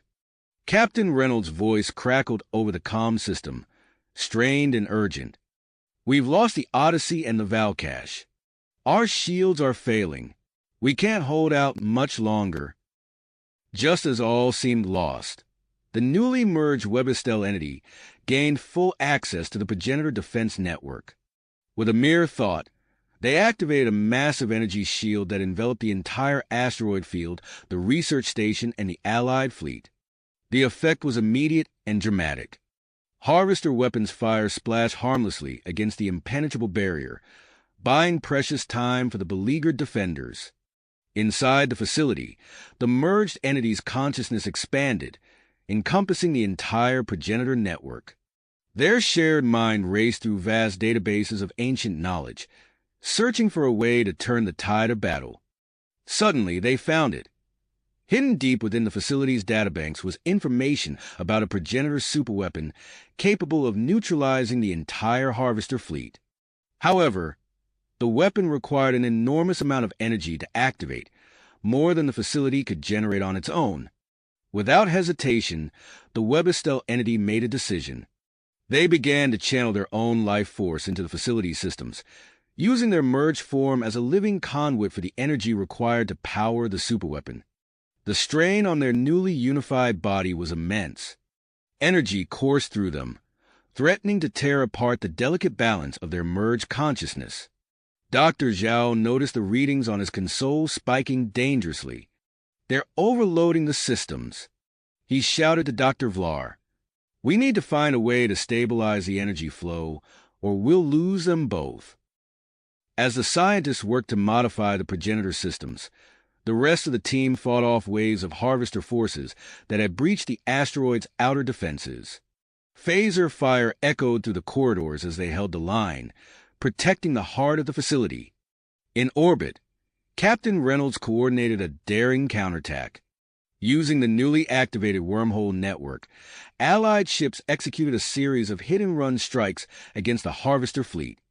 They jumped in and out of the battlefield, striking at vulnerable points before retreating to safety behind the progenitor shield. Inside the control hub, the Web-Estelle entities struggled to maintain cohesion as they channeled more and more energy into the superweapon. Their form flickered and pulsed, the strain evident in the waves of distortion that rippled through their luminous body. Dr. Zhao and Dr. Vlar worked in perfect synchronization, their enhanced intellects allowing them to make split-second adjustments to the progenitor systems. "We're losing them," Dr. Zhao called out, his voice tight with urgency. "The merge is becoming unstable." Just as it seemed the entity would tear itself apart, the superweapon reached full power. A massive surge of energy coursed through the asteroid facility, culminating in a blinding beam that lanced out into space. The beam struck the heart of the Harvester fleet, sending out waves of disruptive energy that cascaded through the cybernetic ships. One by one, the Harvester vessels went dark, their systems overloaded and disabled by the ancient progenitor technology. As the threat of the Harvesters dissipated, all attention turned back to the control hub. The Web-Estelle entity's form had become dangerously unstable, flickering and distorting as the enormous energy drain took its toll.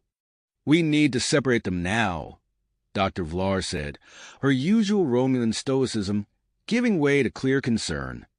"If we don't, we may lose them both." Dr. Zhao nodded grimly and initiated the emergency separation procedure. The air in the control hub crackled with energy as the merged entity began to split apart. Slowly, agonizingly, two distinct forms began to emerge from the swirling light. The expedition team watched with breathless expectation as Webb and Estelle's individual bodies reformed. As the separation neared completion, a new tension filled the air. There was no way to know if either of them would survive the process, or if their memories and personalities would remain intact. The light faded, revealing Webb and Estelle lying motionless on the floor of the control hub. Dr. Zhao and Dr. Vlar rushed to their sides, medical tricorders whirring as they scanned for life signs. For a moment, the only sound in the room was the steady beep of the medical equipment. Then, almost imperceptibly, Webb's fingers twitched. Estelle's eyelids fluttered. Both of them drew in sharp, sudden breaths. As Webb and Estelle slowly regained consciousness, The rest of the team waited anxiously. The immediate threat of the Harvester fleet had been neutralized, but the cost of victory remained uncertain. As Webb and Estelle opened their eyes, the question hung heavy in the air. Would they remember who they were, or had their sacrifice changed them forever? Webb's eyes fluttered open, his vision blurry and unfocused. He blinked rapidly, trying to make sense of his surroundings. Beside him, Estelle stirred, her hand twitching as consciousness slowly returned. Dr. Zhao leaned over them, his face a mask of concentration as he ran a modified tricorder over their bodies. "They're stabilizing," he announced, relief evident in his voice. "But their physiology has been significantly altered." Dr. Vlar nodded, her fingers dancing over a nearby console. "The progenitor enhancements have become permanent," she observed. "Their ability to interface with the technology remains intact." As Webb and Estelle struggled to sit up, the facility shuddered violently. Alarms blared, echoing through the control hub. Captain Reynolds' voice crackled over the comm system. "The Harvester fleet has been neutralized, but we have a new problem. The energy discharge from the superweapon has destabilized the entire asteroid field. We need to evacuate immediately." Zara, who had been monitoring the progenitor systems, spoke up urgently. "There's a way we might be able to save Webb and Estelle. The facility contains stasis pods designed for long-term preservation. If we can modify them to support their hybrid physiology, it could stabilize their condition." Dr. Zhao and Dr. Vlar exchanged glances, then nodded in agreement. "It's our best option," Dr. Zhao said. "Let's move quickly." The team sprang into action. As Zara and the scientists worked to prepare the stasis pods, the rest of the expedition formed a protective perimeter, fending off the last of the Harvester forces that had breached the facility's outer defenses. Webb, still disoriented, grasped Estelle's hand. "What's happening?" he asked, his voice weak and raspy. Estelle squeezed his hand, her own strength barely greater than his. "We did it," she whispered. "We stopped the Harvesters. But now—" She trailed off as another violent tremor shook the facility. Dr. Zhao and Dr. Vlar carefully helped Webb and Estelle into the modified stasis pods. The transparent covers slid closed with a soft hiss, sealing them inside. "Vitals are stabilizing," Dr. Vlar reported, monitoring the pod readouts. "The stasis field is compensating for the changes in their physiology." Just then, a massive tremor rocked the facility. Sections of the ceiling began to collapse, showering the team with debris. "We need to go now," shouted Subcommander Varel, a Romulan officer who had been assisting with the defense. "The shuttle bay won't hold much longer." As the team prepared to move the stasis pods, Zara's eyes widened in alarm. "Wait! The power core is destabilizing. If it breaches, it could destroy the entire system." She turned to the others, her expression grim. "Someone needs to stay behind to jettison the core." "I'll do it." Before anyone could protest, Zara sealed herself in the control room. "Get them to safety," she called through the intercom. "I'll buy you as much time as I can." With no time to argue, the team began the perilous journey to the shuttle bay. Varel took the lead, clearing a path through the crumbling corridors. Dr. Zhao and Dr. Vlar carefully maneuvered the stasis pods, while the rest of the team provided cover. They reached the shuttle just as another violent tremor shook the asteroid. As they secured the pods and the salvage progenitor technology, alarms blared throughout the facility. "Zara's done it," Dr. Zhao said, reading the facility systems through his modified tricorder. "The power core has been jettisoned." Varel took the pilot seat, his hands flying over the controls. The shuttle lifted off, navigating through a maelstrom of debris as the asteroid facility began to break apart around them. "There!" Dr. Vlar called out, pointing to a shimmering distortion in space. "A stable wormhole. It's our only chance." Varel nodded grimly, pushing the shuttle's engines to their limits. Behind them, a massive shockwave from the jettisoned power core threatened to overtake them. The shuttle plunged into the wormhole moments before it collapsed, the turbulent energy battering the small craft. Inside, the team held on desperately as Varel fought to maintain control. With a final lurch, the wormhole spat them out into unknown space. As the shuttle sensors came back online, they found themselves in an unfamiliar star system, far from any known Federation or Romulan territory. Dr. Zhao checked the stasis pods, sighing in relief. "Webb and Estelle are stable," he reported, "but we have no idea where we are or how to get back." The team gathered around the shuttle's view screen, taking in the alien constellations. They had survived, but their journey was just a beginning. With their heroes in stasis and a wealth of advanced but poorly understood technology, they faced an uncertain future in this unknown corner of the galaxy.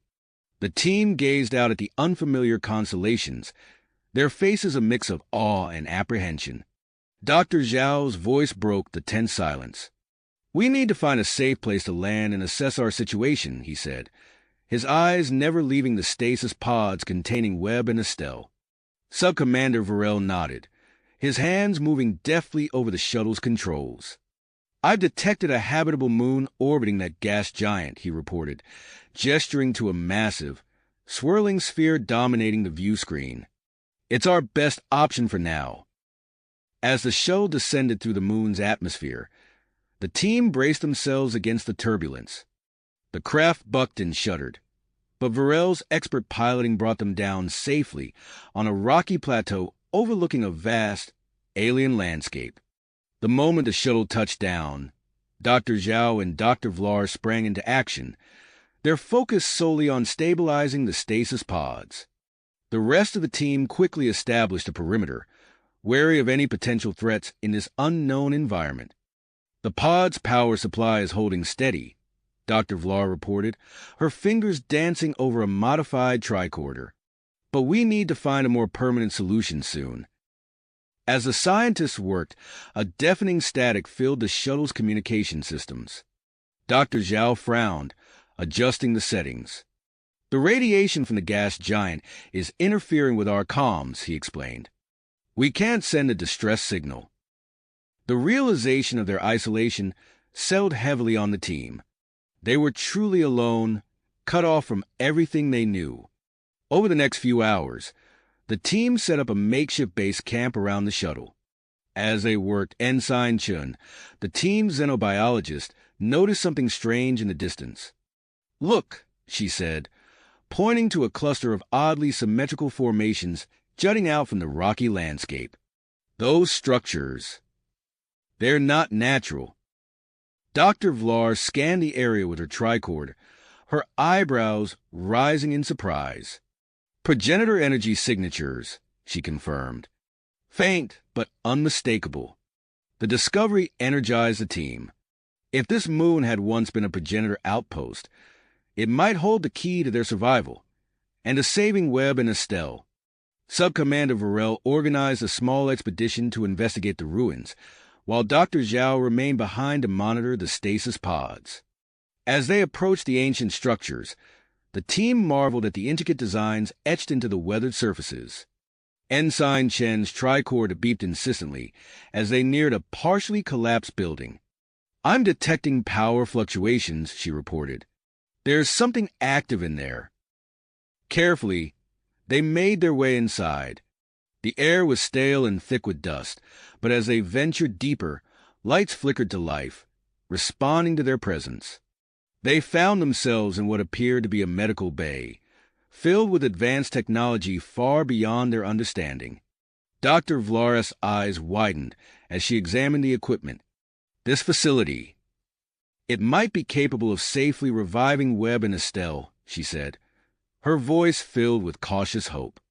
The team worked tirelessly over the next few days to restore power to the progenitor facility.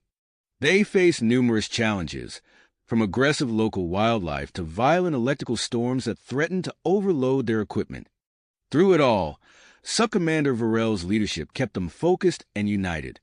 As Dr. Zhao and Dr. Vlar prepared to transfer Webb and Estelle to the progenitor medical bay, a startling discovery in the facility's databanks gave them pause. "There's information here about a network of progenitor outposts," Dr. Vlar explained, her voice tense with excitement, "including one in a neighboring star system with a potentially functional long-range communication array." The team gathered to discuss this new information, their faces a mix of hope and uncertainty. "If we can activate that array, we might be able to contact our governments," Subcommander Varel said. "It could be our ticket home." Dr. Zhao nodded, but his expression was troubled. "The problem is power," he explained. "We don't have enough to both revive Webb and Estelle and power up the long-range sensors to locate the other outpost." A heavy silence fell over the group as they grappled with the implications. They had to choose: attempt to save their comrades now, or seek help that could ensure everyone's survival. After intense debate, they decided to split their efforts. Dr. Zhao would remain at the medical facility with half the team to begin the revival process for Webb and Estelle. Meanwhile, Dr. Vlar and Subcommander Varel would lead the others on an expedition to locate the neighboring progenitor outpost. As the teams prepared for their respective missions, a sense of nervous anticipation filled the air. They knew the challenges ahead would test them in ways they couldn't imagine, but they were determined to face them together. Dr. Zhao initiated the revival sequence for Webb and Estelle, his hands steady despite the pressure. As the progenitor technology hummed to life, interfacing with the hybrid physiology of the patients, he noticed something unexpected on his monitors. Their genetic structure. "It's changing," he muttered, his brow furrowed in concentration. "The progenitor tech is triggering some kind of accelerated evolution." In the stasis pods, Webb and Estelle's bodies began to subtly transform, adapting to the alien environment of the moon. The team watched in a mix of fascination and concern, unsure what these changes might mean for their comrades and for themselves. As Dr. Vlar and Subcommander Varel's team set out across the moon's harsh landscape, they too began to notice subtle changes in their own bodies. The unique radiation and environmental factors of the moon were affecting them all in ways they were only beginning to understand. Back at the medical facility, Webb's eyes suddenly snapped open, his gaze sharp and alert despite his long stasis. As Dr. Zhao rushed to stabilize him, Webb reached out with his mind, instantly sensing Estelle's presence nearby. With newfound abilities he didn't yet understand, Webb formed a telepathic link with Estelle, guiding her back to consciousness. As she awakened, her transformation became apparent. Her alien features now even more striking, an otherworldly energy seeming to pulse beneath her skin. Their reunion was intense and emotional, their bond strengthened by their shared ordeal and transformation. But as they embraced, alarms began to blare throughout the facility. Dr. Zhao's voice was urgent as he called out, "We're detecting an incoming energy signature. An unknown spacecraft is entering the moon's atmosphere, heading straight for us." Webb and Estelle exchanged a look, their new abilities allowing them to sense the approach of the mysterious vessel. As the team scrambled to prepare for whatever might emerge from the craft, one question hung in the air: friend or foe? The answer, they knew, would shape the next chapter of their unexpected journey in this alien world.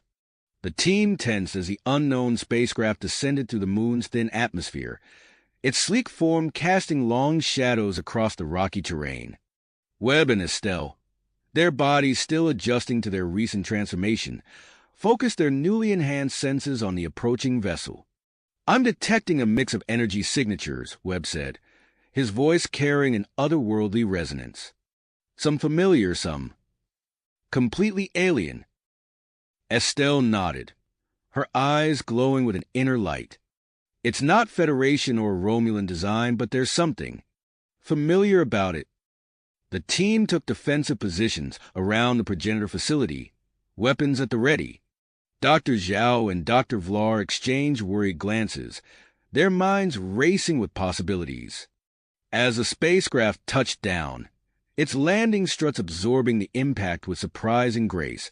A tense silence fell over the group. The main hatch opened with a soft hiss, revealing a figure that caused collective gasps of shock and disbelief. "Zara," Dr. Zhao whispered, his eyes wide. The being that emerged was indeed Zara, but dramatically changed.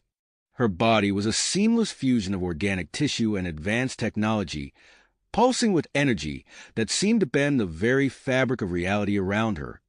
"Hello, my friends," Zara said, her voice carrying both warmth and an otherworldly timbre. "I'm glad I found you." As the team lowered their weapons, Zara explained her miraculous survival and transformation. She described how she had uploaded her consciousness into a maintenance drone moments before the asteroid facility's destruction, and her subsequent journey to find them. "But we have no time for long explanations," Zara said urgently. "We face an immediate threat." She quickly briefed the team on the approach of the Void-born fleet, a powerful and aggressive species drawn by the energy discharge from recent events. With only hours before their arrival, the team faced a crucial decision. Webb and Estelle, their bodies shimmering with impossibly strong energy, stepped forward. "We can't abandon this outpost," Webb said firmly. "If the Void-born get their hands on this technology, it could destabilize the entire galaxy." Estelle nodded in agreement. "We need to stand and fight, but we'll need every advantage we can get." Dr. Zhao's eyes widened as he realized their implication. "You want to use the medical facility to enhance the entire team?" "It's risky," Dr. Vlar cautioned, "but it may be our only chance of survival." Subcommander Varel, ever the tactician, was already formulating a defense strategy. "If we're going to do this, we need to move fast. I can use the moon's terrain and these progenitor structures to our advantage, but we'll need those enhancements to stand a chance against superior numbers." With the decision made, the team sprang into action. Zara interfaced directly with the medical facility systems, her hybrid nature allowing her to quickly modify the protocols for mass enhancement.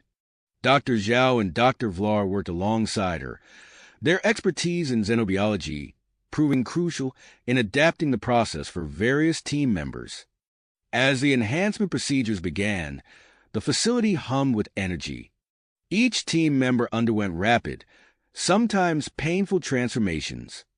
Muscles densified, senses sharpened, and latent abilities awakened.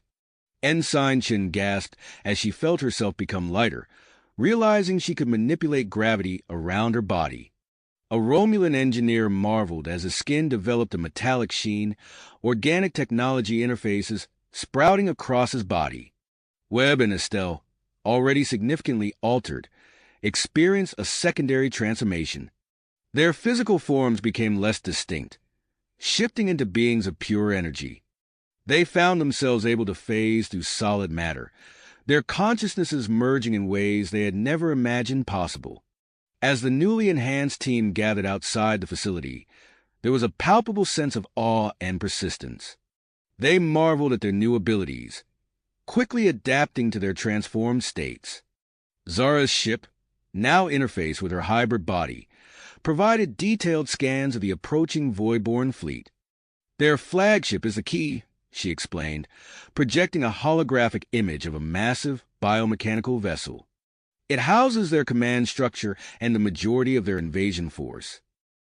Subcommander Varel studied the projection intently. "A direct assault would be suicide, but if we could infiltrate—" Webb and Estelle exchanged a look, their energy forms pulsing in sync. "We can do it," Webb said. "In this form, we can phase directly into their systems." "We'll need a diversion," Estelle added. "Something to keep their attention while we work." The team quickly formulated a plan. Zara would use her ship to transport a strike team close to the Void-born flagship. Webb and Estelle would infiltrate and disrupt their systems from within, while Subcommander Varel led a diversionary attack. Meanwhile, Dr. Zhao and Dr. Vlar would remain at the progenitor facility, working to adapt its defensive technology to repel the rest of the fleet. As the void-born ships entered the system, Zara's vessel shimmered into invisibility, its advanced cloaking technology concealing them as they approached the massive flagship. Inside, the strike team made final preparations. Webb and Estelle, their energy forms intertwined, prepared to phase through the flagship's hull. In this moment of quiet before the storm, they found themselves exploring the depths of their merged consciousness, their emotions and memories flowing freely between them. "Ready?" Webb asked, his essence pulsing with a mix of anticipation and concern. Estelle's energy form flickered in response, a wave of dedication and affection washing over them both. "Together," she replied, their merged consciousness reinforcing their purpose. With a final nod to their teammates, Webb and Estelle phased to the hull of the void-born flagship, their energy forms disappearing into the alien vessel systems. The rest of the strike team moved into position, readying themselves for the battle ahead. As Zara's ship veered away to join Subcommander Varel's diversionary force, the enhanced expedition team faced their greatest challenge yet. The fate of the progenitor outpost, and perhaps the balance of power in the galaxy, now rested on their shoulders. Shoulders as they phased through the hull of the void-born flagship. The sensation was unlike anything they had experienced before, a tingling, almost electric feeling as their energy forms passed effortlessly through layers of metal and organic technology. They emerged into a vast, dimly lit chamber that pulsed with an otherworldly glow. Massive conduits snaked along the walls and ceiling, carrying what appeared to be a mixture of energy and biological fluids. The air itself seemed alive, vibrating with an unseen power that made their energy forms quiver. Webb's consciousness brushed against Estelle's. "This technology. It's incredible," he communicated silently. Estelle's energy pulsed in agreement. "And terrifying. Look at the crew." They observed the void-born moving through the chamber, towering, biomechanical entities that seemed to be as much machine as they were organic. The aliens moved with eerie synchronization, their movements precise and purposeful as they prepared for the impending invasion. Using their enhanced senses, Webb and Estelle navigated through the ship's systems, undetected by the alien crew. They passed through walls and floors, following the flow of energy until they located the heart of the vessel, the central power core. The core chamber was a sight to behold, a massive crystalline structure, easily the size of a small starship, hung suspended in the center of the room. It thrummed with energy, pulsing with a rhythm that seemed to match the heartbeat of the ship itself. "If we can disable this," Webb communicated, "we might be able to cripple the entire fleet." Estelle's energy form flickered with dedication. "Let's do it, but we need to be careful. Who knows what kind of safeguards they have in place?" As they approached the core, they felt a shift in the ship's energy. The organic systems around them began to react, tendrils of energy reaching out as if trying to grasp them. Barriers of pulsating light formed, attempting to block their path. "They detected us." Estelle's consciousness rang out with alarm. Webb's energy surged. "We need to move faster.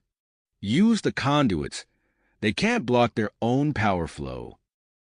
Together, they dove into the nearest energy conduit, riding the flow of power towards the core.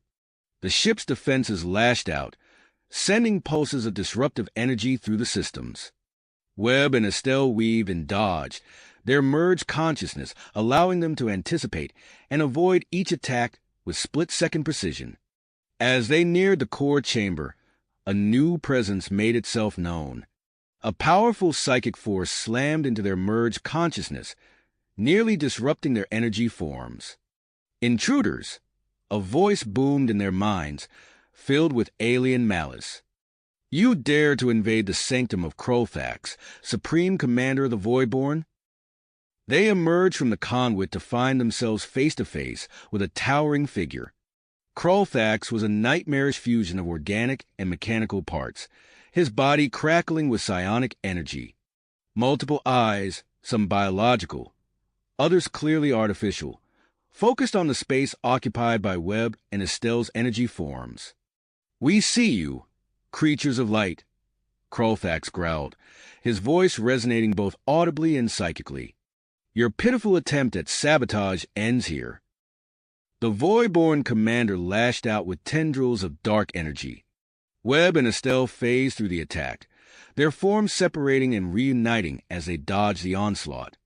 "We need to get to the core," Webb's consciousness shouted. Estelle's energy pulsed in agreement. They split apart, becoming two distinct targets, forcing Krolthax to divide his attention. The battle that ensued was like nothing either of them had experienced.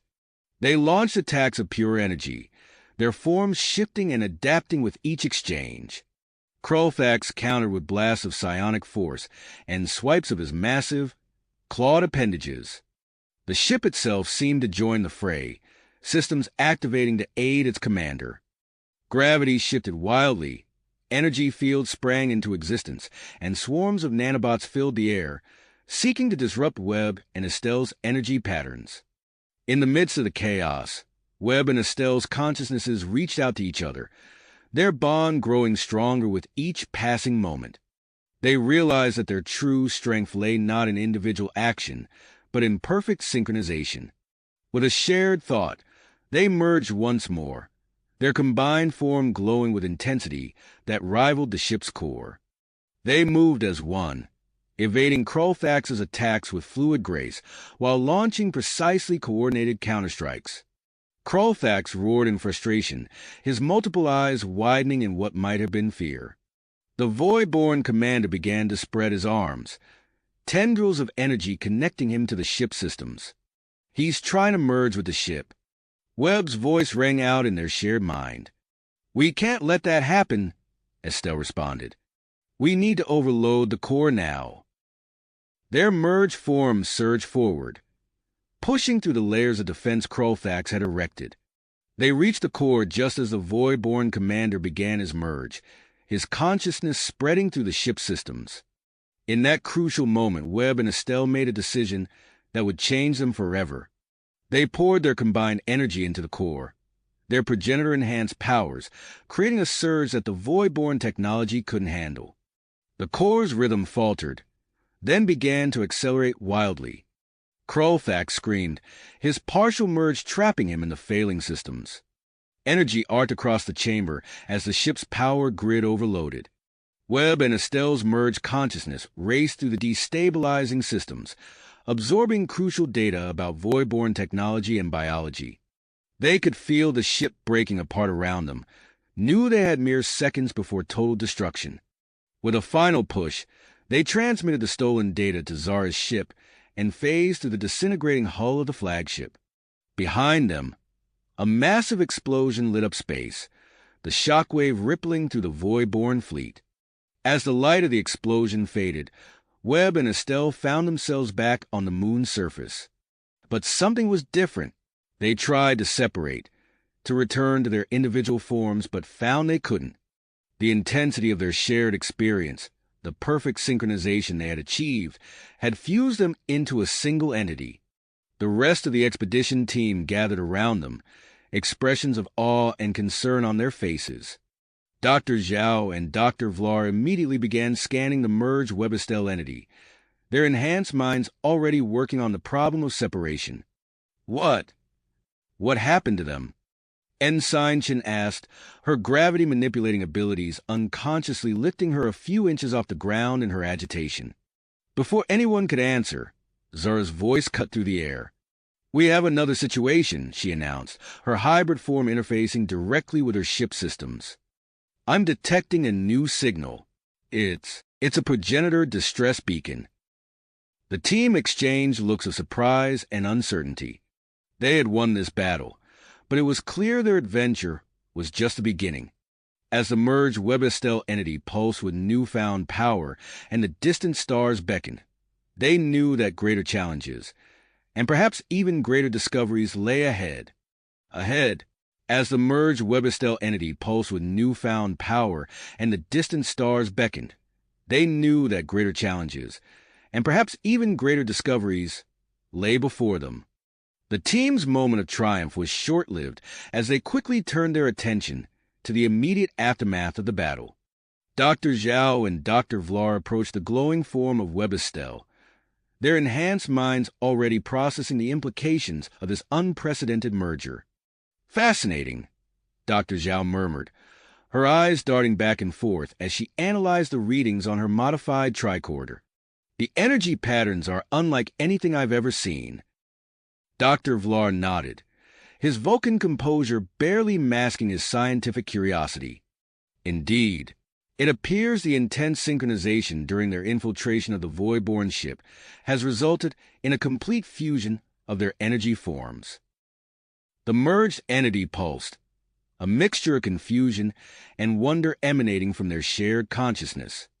When they spoke, it was with a harmonic blend of Webb and Estelle's voices. It's difficult to describe, they said. We are both ourselves and something new entirely. Sub-Commander Varel stepped forward, his tactical mind already assessing the situation. As fascinating as this development is, we need to secure our position. We may have won this battle, but we don't know if more Voidborn forces are on their way. He turned to the rest of the team, his voice taking on a commanding tone. Ensign Chen, use your gravity manipulation to set up a perimeter. Lieutenant Korlak, I want you to use your enhanced sensory abilities to scan for any approaching threats. As the team members moved to carry out their orders, Zara's hybrid form suddenly stiffened, her eyes glowing as she interfaced with her ship's systems. Wait, she called out, her voice tinged with urgency. I'm detecting something. A signal. It's faint, but it's definitely there. The team gathered around her, tension building as they awaited her analysis. After a moment, Zara's eyes widened in surprise. It's a progenitor distress beacon, she announced, her voice filled with a mixture of excitement and apprehension. Coming from a distant sector of the galaxy. The revelation sent a ripple of excitement through the group. Dr. Zhao stepped forward, her mind already racing with possibilities. A distress beacon? But that would mean that there are progenitors still out there, Dr. Vlar finished, his normally stoic voice betraying a hint of awe. As the team absorbed this news, Lieutenant Marcus Wright, who had been examining the nearby ruins, called out, Commander Varel, I've found something. There's a hidden chamber here, and it's activating. The team rushed to Wright's position, watching in amazement as a section of the ancient structure slid open, revealing a pulsing, crystalline console. As they approached, the console flickered to life, projecting a holographic interface. A voice, deep and resonant, filled the air. Greetings, evolved ones. I am Nexus, the custodian AI of this outpost. The team exchanged looks of shock and wonder. Sub-Commander Varel stepped forward, his voice cautious but firm. I am Sub-Commander Varel of the Federation. We've undergone some changes recently. Can you tell us more about this outpost and its purpose? Nexus's holographic form shimmered, its voice carrying a note of approval. This moon was once part of a vast network of progenitor observation posts. We monitored the development of species across the galaxy, guiding their evolution from afar. The AI's attention seemed to focus on the merged Webistel entity. Your hybrid nature is most intriguing. It appears you may be the culmination of the progenitor's long-term plans for advancement. As Nexus spoke, the Webistel entity felt a sudden surge of energy. Their form expanded, briefly connecting with the moon's ancient systems and the AI itself. In that moment, they glimpsed flashes of a vast network spanning the galaxy, and something else, a looming threat, dark and terrifying. The surge subsided, leaving Webistel drained but with new understanding. The signal, they said, their merged voice filled with urgency. It's not just a distress beacon. It's a warning. Zara nodded, her hybrid systems finishing their analysis. They're right. The signal contains data about a threat, something the progenitors have been preparing for over millions of years. As this information sank in, The ground beneath them trembled. Nexus's voice took on a tone of excitement. The systems are reactivating. Your presence, especially that of the merged entity, has triggered a reawakening sequence. Sub-Commander Varel opened his mouth to respond, but was cut off by Lieutenant Korlak's urgent voice. Sir, I'm detecting multiple ships entering the system. Federation and Romulan signatures. The team froze, the weight of their situation crashing down upon them. They stood in the midst of reawakening progenitor technology, transformed beyond recognition, with ships from their respective powers rapidly approaching. Varel's eyes narrowed as he surveyed his team. We need to make a decision, and fast. Do we reveal ourselves, or do we hide? As energy coursed through the ancient structures around them, and the distant ships drew ever closer, the team braced themselves for whatever challenges lay ahead, knowing their next move could change the course of galactic history. As the team deliberated, the merged Webistel entity pulsed with sudden inspiration. We can hide, they said, their harmonic voice resonating with confidence. We have the power to conceal this entire outpost. Without waiting for a response, Webistel expanded their energy field, enveloping the ancient structures and the team.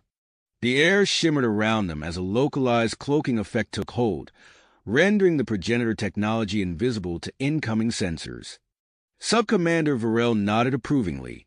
Excellent work. Now, we need a strategy to manage these approaching ships without revealing our full situation. Dr. Zhao stepped forward, her eyes bright with an idea. What if we send a message, something that hints at our discoveries without disclosing everything? A sound suggestion, Dr. Vlar agreed. We must balance transparency with caution. The team huddled around Nexus's holographic interface, crafting a carefully worded transmission. They emphasized the potential for groundbreaking discoveries while downplaying the extent of their transformations and the advanced technology at their disposal. As Zar prepared to broadcast the message, Lieutenant Wright called out from a nearby tunnel entrance. Commander, you need to see this. The team followed Wright into a vast underground chamber, their eyes widening at the sight before them. Row upon row of sleek, otherworldly vessels filled the cavernous space, their surfaces gleaming despite eons of dormancy. Progenitor ships, Zara breathed, her hybrid systems already analyzing the advanced technology. A surge of energy rippled through Webistel, their merged consciousness connecting deeper with the outpost systems. Images flashed through their shared mind, star maps, tactical data, and a looming threat that dwarfed even the Voidborn.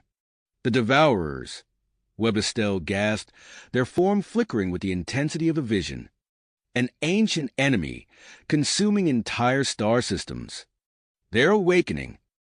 As the team absorbed this ominous news, Zara announced, incoming transmissions from both fleets. They've agreed to send delegations. Sub-Commander Varel straightened his uniform, his expression resolute. Prepare for their arrival. Dr. Zhao, you'll assist me in negotiations. Webistel, remain hidden for now. Your presence might be unsettling. Minutes later, 2 shuttles touched down on the moon's surface. From the Federation craft emerged Admiral Helena Frost, her silver hair gleaming in the starlight. The Romulan delegation was led by Centurion Toval, his sharp features set in a mask of controlled curiosity. Sub-Commander Varel, Admiral Frost greeted, her voice crisp. I trust you have a good explanation for the disappearance of the USS Valiant. Centurion Toval's eyes narrowed. And the destruction of our warbird? Varel raised his hands in a placating gesture. Admiral, Centurion, we've made discoveries here that could change the course of galactic history. If you'll allow me to explain. As Varel and Dr. Zhao carefully navigated the tense conversation, revealing select information about the progenitor outpost and the potential threat to the galaxy, Zara's hybrid form suddenly stiffened. New contact, she announced, her voice tight with alarm. Massive energy signature at the edge of the system. A collective gasp rose from the group as a colossal ship materialized, its design utterly alien and terrifying. Its surface seemed to writhe and shift, as if alive. Devourers! Webb Estelle's voice echoed in the minds of the expedition team. Admiral Frost's hand flew to her communicator. Frost to Fleet, red alert. Prepare for possible hostile engagement. Centurion Toval barked orders to his own ship, his earlier suspicion replaced by unshakable focus. In that moment of crisis, Webb Estelle made a decision. Their merged forms shimmered into visibility before the startled delegations. "We don't have time for secrets," they said, their dual voice ringing with urgency. "The enemy we face threatens all life in the galaxy. We must stand together." As Webb Estelle shared their vision of the Devourer threat, shock gave way to grim understanding on the faces of Admiral Frost and Centurion Toval. "What do you propose?" Frost asked, her voice steady despite the unprecedented situation. Varel gestured toward the underground chamber. "We have access to progenitor technology that might give us a fighting chance. But we'll need to work together." Toval nodded sharply. "The Romulan Star Empire will not stand idle while this threat looms. You have our cooperation." As the unlikely alliance solidified, the team sprang into action. Zara and Lieutenant Wright raced to the progenitor ships, their enhanced abilities allowing them to interface with the ancient systems. Dr. Zhao and Dr. Vlar huddled with Federation and Romulan engineers, adapting progenitor weapon designs to their own technology. Webb Estelle, their merged consciousness expanding, delved deeper into the moon systems. They felt energy coursing through hidden conduits, awakening long-dormant mechanisms. "This moon," they announced, their voice filled with awe. "It's not just an outpost. It's a weapon of immense power." As the Devourer's ship approached, its grotesque form filling the sky, Webb Estelle took control of the moon's defenses. Energy crackled around them as they interfaced with systems beyond even the progenitor's original designs. Federation, Romulan, and progenitor ships rose from the moon's surface, forming a united front against the approaching threat. On the ground, Admiral Frost and Centurion Toval coordinated their fleets, centuries of distrust set aside in the face of annihilation. The air hummed with building energy as Webb Estelle channeled power through the moon's ancient weapon systems. The Devourer's ship loomed ever closer, its surface rippling with malevolent purpose. In the tense moments before engagement, Webb Estelle's voice rang out, clear and determined. "We stand at the precipice of a battle that will shape the future of our galaxy. Let us show these Devourers the true power of unity." As energy readings spiked on both sides, the unlikely alliance braced for a conflict that would test the limits of their newfound cooperation and the awesome power of progenitor technology. The fate of countless worlds hung in the balance as the two forces prepared to clash in the void of space. Space. The tension in the air was palpable as the Allied forces braced for impact. Suddenly, the merged Webb Estelle entity pulsed with a surge of energy, their form expanding and connecting with the moon's ancient systems at a deeper level than ever before. Their eyes glowed with an otherworldly light as they interfaced with the progenitor technology in ways that defied conventional understanding. "We can do this," Webb Estelle said, their dual voice resonating with newfound power. "The moon, it's more than just an outpost. It's a weapon of immense power." As they spoke, the moon's surface began to shift and change.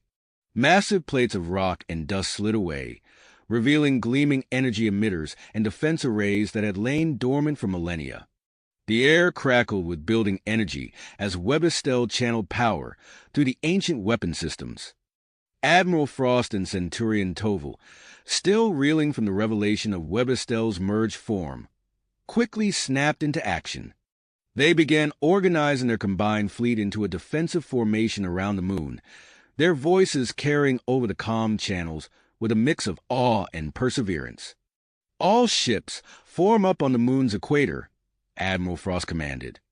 We need to buy time for these defenses to fully activate. Centurion Toval's sharp voice cut through the chatter. Romulan vessels, take flanking positions. Coordinate your shield frequencies with the Federation ships. As the fleet maneuvered into position, Dr. Zhao and Dr. Vlar worked feverishly at a makeshift control panel, their fingers flying over the alien interface. Their enhanced intellects allowed them to make connections and solve problems at an astonishing rate. We're integrating Federation and Romulan weapons systems with the progenitor technology, Dr. Zhao called out, her eyes never leaving the holographic display. It's creating a hybrid defense network that should amplify our firepower exponentially. Dr. Vlar nodded, his normally stoic features tight with concentration. The power output is beyond anything I've ever seen. We may actually stand a chance against that thing. As if on cue, the Devourer's ship entered weapons range. Its massive form seemed to warp the very fabric of space around it, its surface writhing and shifting in a nauseating display of alien geometry. Without warning, it unleashed a barrage of energy beams that tore through the outer planets of the system, reducing gas giants to cosmic dust in seconds. Even Centurion Toval, hardened by years of combat, couldn't suppress a gasp at the display of destructive power. By the elements, Admiral Frost's voice rang out, steady despite the apocalyptic scene unfolding before them. All ships, engage. Fire at will. The combined fleet surged forward, a dazzling array of Federation phasers and Romulan disruptors, lancing out towards the Devourer's ship. The beams seemed to dissipate against its energy shields, barely leaving a mark on the colossal vessel. Webestel, their consciousness expanded beyond human comprehension, coordinated the moon's defensive systems with the Allied fleet. Their merged mind, drawing upon both human intuition and Romulan tactical genius, identified vulnerabilities in the Devourer's defenses that no one else could see. There, they called out, their voice echoing through the command center, targeting weak points in their shield matrix. All ships, focus fire on these coordinates. A series of precise counterattacks launched from the moon's surface, brilliant beams of energy that twisted and curved in impossible ways before striking the Devourer's ship. Where the Allied fleet's weapons had failed to penetrate, these beams punched through, leaving glowing wounds in the alien vessel's hull. Meanwhile, deep beneath the moon's surface, Zara and Lieutenant Wright had made a breakthrough. In a vast underground hangar, they managed to activate a portion of the dormant progenitor fleet. A dozen sleek, silver vessels rose from their millennia-long slumber, their systems humming to life. This is Lieutenant Wright to all Allied forces. His voice crackled over the comms. We've got reinforcements incoming. Progenitor ships joining the battle. As the progenitor vessels streaked into the fray, their advanced technology quickly turned the tide. They danced between the Devourer's ship's energy beams, retaliating with weapons that seemed to bend the laws of physics. The enemy's escort craft, caught off guard by this new threat, fell in droves. On the moon's surface, a new threat emerged. Swirling vortexes of energy appeared, disgorging wave after wave of cybernetic shock troops. These Devourer boarding parties, transported through micro-wormholes, sought to disable the moon's superweapon from within. Sub-Commander Varel, his enhanced physiology pushed to its limits, led the defense against this internal assault. His movements were a blur as he engaged the cyborg troops, each strike precise and devastating. Around him, Federation and Romulan soldiers fought side by side, inspired by Varel's unwavering dedication. "Hold the line!" Varel roared, his voice carrying over the din of battle. "We cannot let them reach the control center." As the battle raged both in space and on the moon's surface, Webestel experienced a moment of profound clarity. Their merged consciousness, a perfect synthesis of human ingenuity and Romulan strategic thinking, enhanced by progenitor technology, saw the path to victory with crystal clarity. "We have one chance," they announced, their dual voice filled with certainty. We can use the moon's superweapon to create a gravitational pulse. It will disrupt their energy fields for a split second. When that happens, we hit them with everything we've got. Admiral Frost and Centurion Toval exchanged glances, a moment of unspoken understanding passing between them. They nodded in unison. All ships, stand ready, Frost commanded. Prepare to concentrate all firepower on our mark. As Webber-Stell interfaced with the moon systems, the air around them began to warp and distort. The superweapon powered up, its energy readings spiking off the charts. With a blinding flash, a massive gravitational pulse erupted from the moon, engulfing the Devourer's ship. For a heartbeat, the alien vessel's energy fields flickered and failed. In that moment of vulnerability, the entire Allied fleet opened fire. Federation, Romulan, and Progenitor weapons converged on a single point, their combined power enhanced by the moon's technology. The Devourer's ship's hull, impervious until now, cracked and split under the onslaught. As the enemy vessel began to break apart, alarms blared throughout the Allied fleet. Energy buildup detected. Zara's voice cut through the cheers of victory. They're going to self-destruct. The explosion will vaporize the entire system. Acting on pure instinct, Webber-Stell reached out with the moon's technology. Space itself seemed to tear open as they generated a controlled wormhole. The Devourer's ship, now a ticking time bomb, was pulled into the spatial rift, its final detonation harmlessly contained in the void between galaxies. As the wormhole collapsed, an eerie silence fell over the battlefield. The immediate threat neutralized, the reality of what they had accomplished began to sink in. Admiral Frost and Centurion Toval, standing side by side in the moon's control center, looked out at the assembled team with a mix of awe and respect. I believe, Frost said slowly, that we have a lot to discuss about the future of our alliance. Toval nodded, his sharp features softening slightly. Indeed, the cooperation between our forces today. It opens up possibilities I never thought I'd see in my lifetime. As the adrenaline of battle faded, Webber-Stell suddenly staggered, their merged form flickering and destabilizing.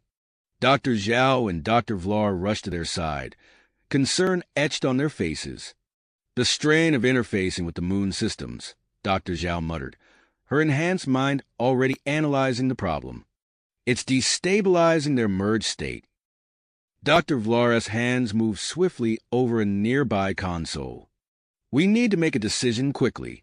Either separate them now or risk losing both Webb and Estelle's individual identities entirely. The team gathered around Webber-Stell, the weight of the moment heavy in the air. The merged entity looked at each of them in turn, their dual voice weak but resolute. We need time to think, they said. This connection, it's more than just two individuals. It's a bridge between our people, a key to understanding the progenitor's legacy. Before anyone could respond, Nexus's holographic form shimmered into existence. The AI's voice was urgent, cutting through the tension. Decoded signal received, Nexus announced. Coordinates for progenitor rendezvous point identified. The revelation hung in the air, presenting a new dilemma to the already overwhelmed team. As they grappled with the implications of this new information, long-range sensors began to light up with alarming readings. Zara's eyes widened as she interpreted the data. Multiple energy signatures detected at the edge of the galaxy. They matched the Devourer's ship's profile. The team exchanged grim looks as the reality of their situation sank in. Their victory, while significant, was just the opening move in a much larger conflict. As discussions began on their next course of action, the fate of Webber-Stell, and the potential of their newfound alliance, one thing became clear. The true test of their unity and determination lay ahead, with the future of the galaxy hanging in the balance. Balance, the gravity of their situation, greatly troubled on the team as they contemplated their next move. Suddenly, Webber-Stell's merged form began to flicker and pulse erratically. Waves of exotic energy radiated from their body, interfering with nearby consoles and equipment. Alarms blared as systems throughout the control center malfunctioned. "We need to contain them," Dr. Zhao shouted, her enhanced mind already calculating potential solutions. "The energy output is destabilizing everything around us." Dr. Vlar swiftly activated a series of commands on his console, initiating emergency protocols. "We must move them to the progenitor medical facility immediately." As the team rushed to transport Webistel, the merged entity's body convulsed, releasing another pulse of energy that temporarily disabled the moon's artificial gravity. For a moment, everyone floated weightlessly, struggling to maintain their positions. Admiral Frost and Centurion Toval, displaying their years of space-based experience, quickly oriented themselves. "Everyone, secure yourselves and any loose equipment," Frost ordered, his voice cutting through the chaos. Toval added, "Romulan personnel, assist in containment procedures. We cannot allow this energy to compromise the moon's defenses." Working together, the combined Federation and Romulan teams managed to transport Webistel to the medical facility. Dr. Zhao and Dr. Vlar immediately placed them within a sophisticated containment field, a shimmering barrier of energy that pulsed with an otherworldly light. As the two scientists worked feverishly to stabilize Webistel's condition, the rest of the team gathered to assess the situation. Admiral Frost turned to Centurion Toval, his expression grim. "We need to discuss our next steps," Frost said. "The Devourer threat is just getting started, and we have a wealth of progenitor technology at our disposal." Toval nodded, his sharp features set in a thoughtful frown. "Agreed, but the question remains, how do we proceed with this alliance? The balance of power in the quadrant could shift dramatically." Sub-Commander Varel, still catching his breath from the recent battle, joined the conversation. "We must also consider the tactical advantages this outpost provides.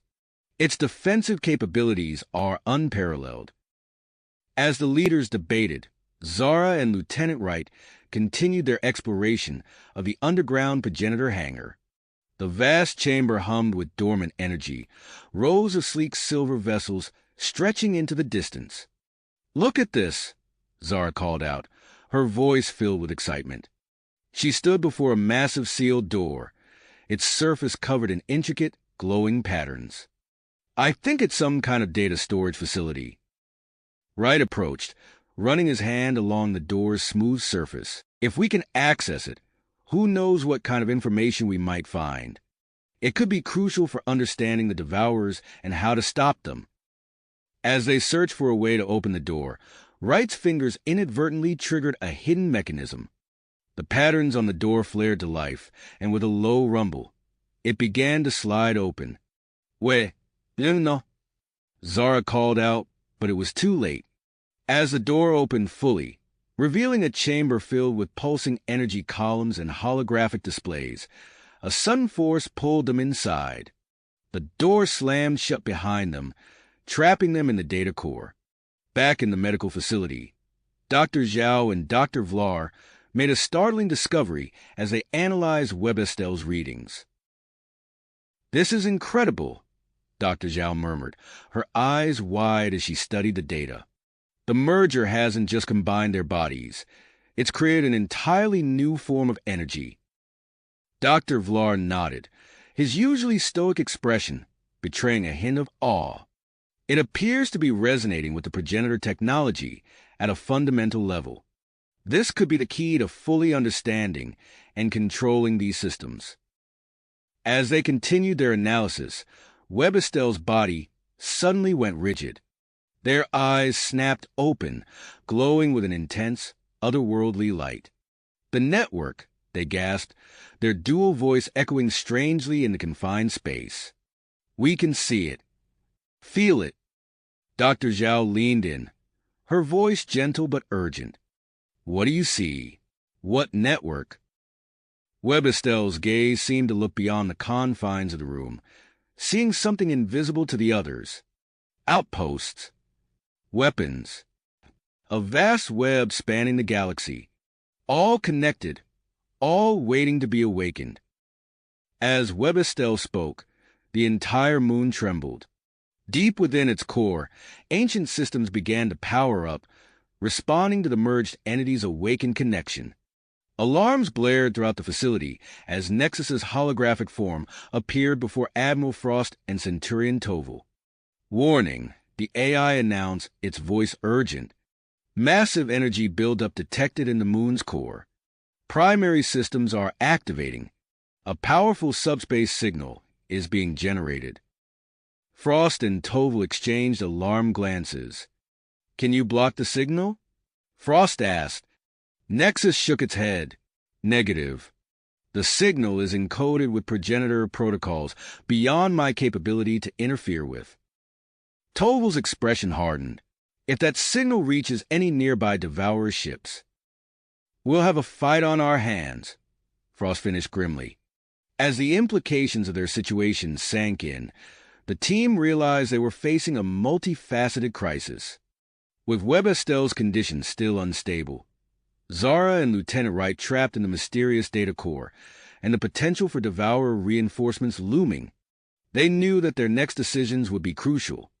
The newly forged alliance between the Federation and Romulan forces was about to face its greatest test. As they prepared for the challenges ahead, the team couldn't help but wonder, what other secrets did this progenitor outpost hold? And would they be able to unlock them in time to defend the cosmos from the Devourer threat? The team's concerns were abruptly interrupted by a blaring alarm that echoed through the control center. Red warning lights flashed across every console, bathing the room in an ominous glow. What's happening? Admiral Frost demanded, his voice raised to be heard over the cacophony. Nexus's holographic form flickered as it processed the incoming data. Critical system failure detected. The moon's core is destabilizing. Estimated time to total structural collapse, 15 minutes. The news hit the team like a physical blow. They had barely survived one crisis, only to be thrust immediately into another. We need to evacuate, Centurion Toval said, his usual composure slipping. We can't lose all this personnel and technology. As the team scrambled to organize an evacuation, Webestel's merge forms suddenly pulsed with energy. Their eyes snapped open, glowing with an intensity that made everyone step back. Wait, they said, their dual voice resonating with newfound strength. We can see it. A hidden protocol within the core systems. Dr. Zhao rushed to their side, her enhanced mind already working to understand. What do you see? Can we stop this? Webestel's gaze seemed to look through the walls of the facility. There's an override. Deep in the moon systems. We can transmit the information to you, but you'll need to implement it quickly. Without hesitation, Dr. Zhao and Dr. Vlar moved to the nearest console. As Webestel began to transmit the complex progenitor code, the two scientists worked in perfect synchronization, their fingers flying over the controls. Meanwhile, Admiral Frost turned to Subcommander Varel. We need to get our people out of that data core. Take a team and get them out now. Varel nodded sharply and moved to action. He assembled a small group of his most capable officers and made his way to the sealed chamber where Zara and Lieutenant Wright were trapped. The massive door remained stubbornly closed, its intricate patterns now pulsing with an angry red light. Varel placed his hands on the smooth surface, feeling the vibrations of the failing systems beneath. Stand back, he ordered his team. With a grunt of effort, he dug his fingers into a small maintenance hatch near the base of the door. His enhanced strength allowed him to pry it open, revealing a narrow passage. Inside the data core, Zara and Wright worked frantically. The chamber hummed with energy, holographic displays flickering around them as they attempted to download as much information as possible. We can't leave yet, Zara insisted, her fingers dancing across a floating interface. This data could be the key to understanding the Devourer's weaknesses. Wright nodded grimly, his own console beeping as it processed vast amounts of information. We're running out of time, but we can't let this knowledge be lost. Suddenly, they heard a metallic groan from the far wall. A panel slid aside, revealing Sub-Commander Varel's determined face. "We need to move now," he shouted over the din of failing systems. As Zara and Wright reluctantly disengaged from their work, the entire moon shuddered violently. In the control center, Dr. Zhao and Dr. Vlar work with frantic intensity to implement the override protocol. "It's not accepting the final command sequence," Dr. Vlar reported, his usually calm voice tinged with frustration. Dr. Zhao's enhanced mind raced through possibilities. The power fluctuations. They're interfering with the input. We need a more stable connection. At that moment, Webestell's body began to change. Their form shifted, taking on a crystalline structure that spread across the floor and walls of the facility. As they integrated more deeply with the progenitor systems, their voice echoed through the entire moon. "We can stabilize the connection," they said, their words seeming to come from everywhere at once. "Input the final sequence now." With new hope, Dr. Zhao entered the command. For a heart-stopping moment, nothing happened. Then, with a deep, resonant hum, the alarms fell silent. The red warning lights faded, replaced by a soft, blue glow. Self-destruct sequence aborted. Nexus announced, its holographic form stabilizing. Core systems returning to normal parameters.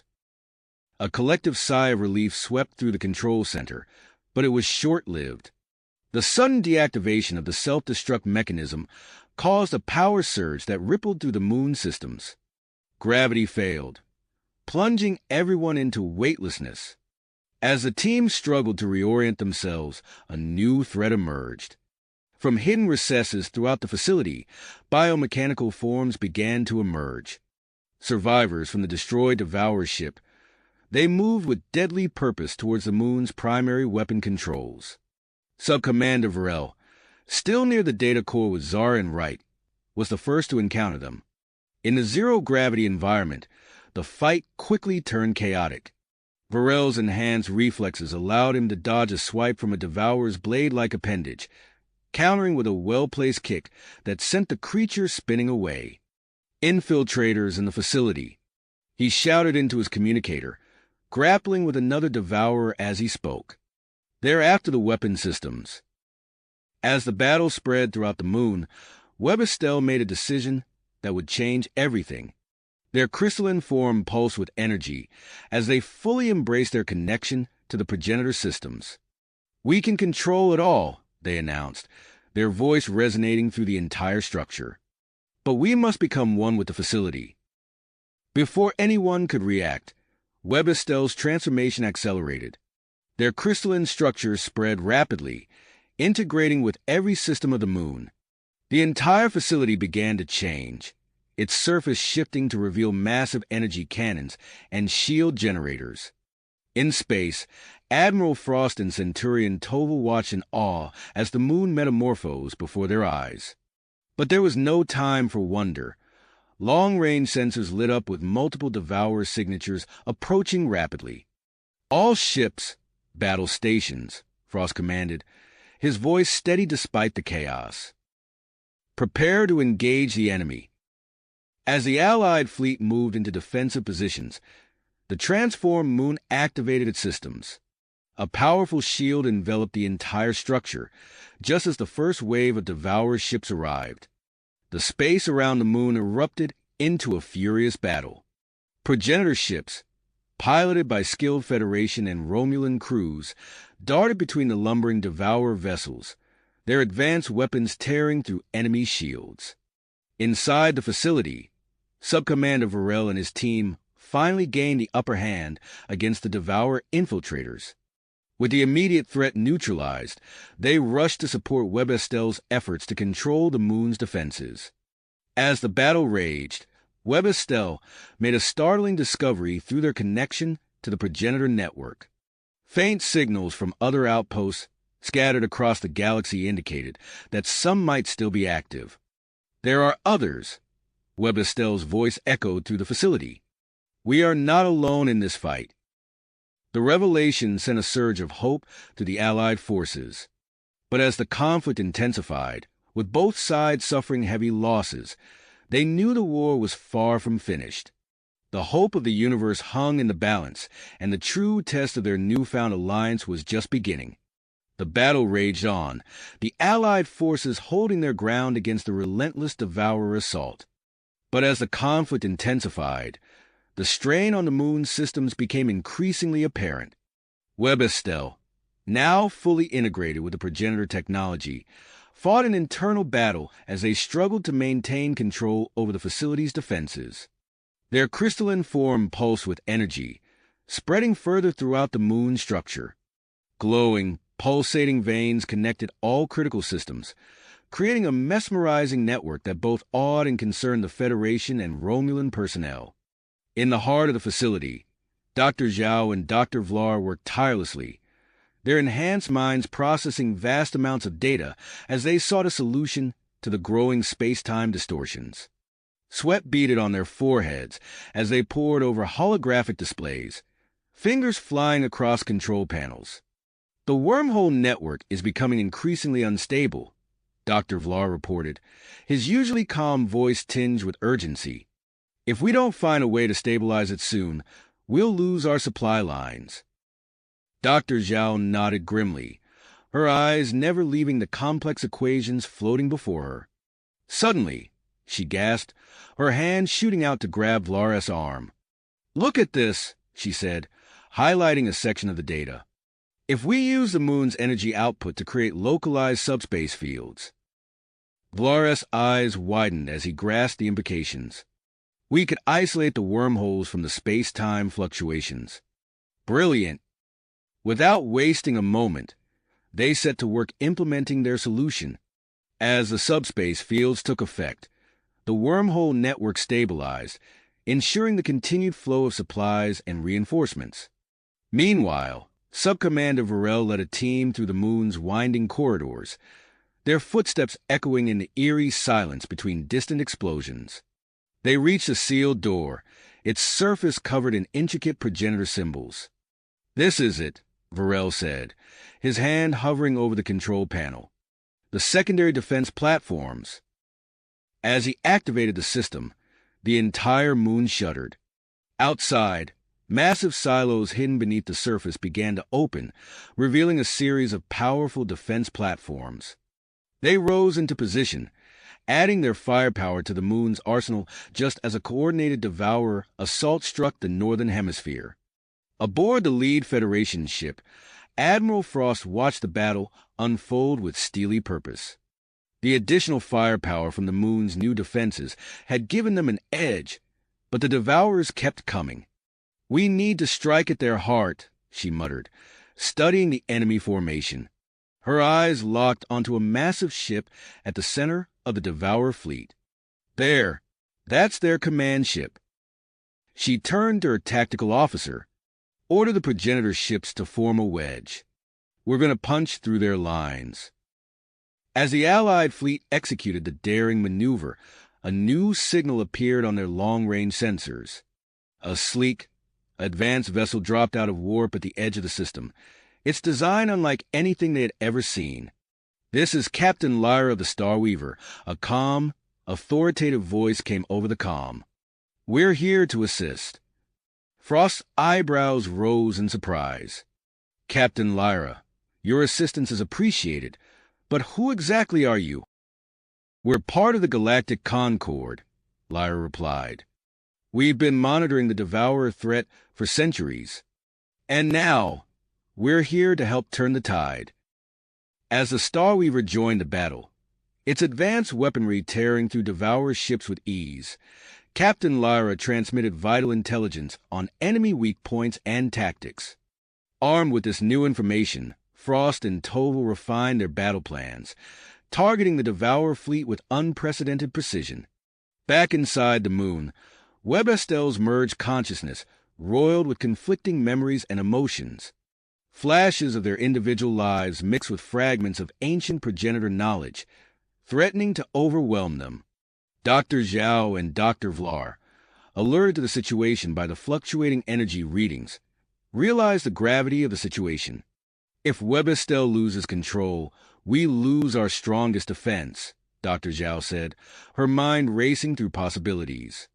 Dr. Vlar nodded, already moving towards a nearby console. We need to stabilize their consciousness. The progenitor medical technology might offer a solution. As they worked to create a neural interface that would allow them to enter Webestel's merged consciousness, alarms blared throughout the facility. The Devourer fleet had launched a massive counterattack, concentrating their firepower on the moon's primary energy cannon. Sub-Commander Varel's voice crackled over the comm system. The main cannon is under heavy assault. We need to reinforce its defenses immediately. Without hesitation, Varel led a team of engineers towards the besieged weapon. They moved swiftly through corridors filled with smoke and sparking electronics, their enhanced abilities allowing them to navigate the chaos. Reaching the cannon's control room, they found systems failing and power conduits rupturing. Varel barked orders, his team spreading out to tackle the damage. Reroute power from secondary systems. He shouted, his hands blurring as he worked to repair a critical circuit. We can't lose this weapon. As the battle raged both inside and outside the moon, Captain Lyra's voice cut through the chaos.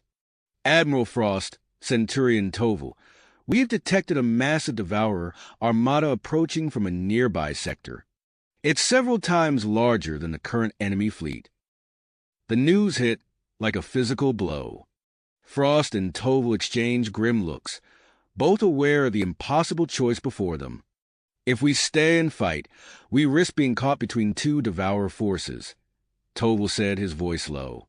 Frost nodded, her eyes scanning the tactical display. But if we retreat, we lose our strongest position and give the Devourers time to regroup. As they debated their next move, Dr. Zhao and Dr. Vlar completed their preparations for the neural interface procedure. They stood poised at the edge of Webestel's crystalline form, neural links in hand, ready to attempt the risky stabilization of the merged consciousness. The fate of the battle, and perhaps the galaxy itself, hung in the balance. The decisions made in the next few moments would shape the course of the war against the Devourers and determine whether the Allied forces could turn the tide against this ancient, implacable enemy. As the fate of the battle hung in the balance, Dr. Zhao and Dr. Vlar exchanged a determined look. With a nod, they connected themselves to the neural interface, their bodies stiffening as their minds plunged into the crystalline network of Webestel's consciousness. The medical team hovered nearby, monitoring vital signs with intense focus. One of the nurses gripped the disconnect switch tightly, ready to pull them out at the first sign of danger. Inside Webestel's mind, Zhao and Vlar found themselves in a swirling maelstrom of memories and knowledge. Fragments of Webb's human experiences clashed with Estelle's Romulan heritage, all overlaid with vast streams of progenitor data. It's overwhelming, Zhao's mental voice echoed, barely audible over the cacophony of information. Vlar's presence steady beside her. We must find the connective threads. Look for patterns in the chaos. As the doctors worked to stabilize Webestel's merged consciousness, Admiral Frost and Centurion Toval reached their decision on the bridge of the lead Federation ship. We can't risk being caught between two Devourer forces, Frost said, her voice firm. Order a tactical retreat to the nearby nebula. Toval nodded, already relaying orders through his comm system. The nebula's gases will provide cover and interfere with their sensors. It's our best chance to regroup. The retreat began immediately, ships moving in coordinated waves as they provided covering fire for each other. The space around them lit up with weapons fire, creating a deadly light show against the backdrop of stars. On the moon facility, Sub-Commander Varel oversaw the frantic evacuation. His enhanced reflexes allowed him to dodge falling debris as he directed teams to salvage critical progenitor technology. "Move faster," he shouted, helping a group of engineers load a heavy piece of equipment onto a transport. "We don't have much time." A nearby explosion rocked the facility, sending sparks cascading through the air. Varel spun, his phaser already in hand, and fired at an approaching Devourer drone. The creature fell, its biomechanical body twitching. In space, Captain Lyra's ship, the Starweaver, took up a rear-guard position. Its sleek form moved with uncanny grace, weaving between enemy fire as it deployed a series of advanced mines. "Minefield deployed," Lyra reported, her calm voice belying the tension of the moment. "It should slow them down." The mines detonated in brilliant flashes, temporarily disrupting the propulsion systems of the pursuing Devourer ships. The resulting chaos bought precious time for the retreating Allied fleet. Inside Webb Estelle's consciousness, Dr. Zhao and Dr. Vlar worked tirelessly. They moved through the chaotic landscape, using their combined expertise to create stable pathways between the conflicting elements. "There," Vlar said, his mental projection pointing to a pulsing node of energy. "That's a key connection point. If we can stabilize it." Zhao focused her concentration, and together they wove a complex pattern of neural pathways. Slowly, the chaotic energy began to settle into more organized streams. As Webb Estelle's consciousness stabilized, their control over the moon systems increased. Hidden protocols activated, causing sections of the facility to detach and transform. Outside, the retreating Allied ships watched in awe as parts of the moon reconfigured into autonomous defense platforms. These new defenses immediately opened fire on the pursuing Devourer vessels, their weapons striking with unerring accuracy. The unexpected development caught the Devourer fleet off guard. Their pursuit faltered, allowing the majority of the Allied ships to reach the relative safety of the nebula's swirling gases. However, several damaged Allied vessels lagged behind, their engines struggling to maintain speed.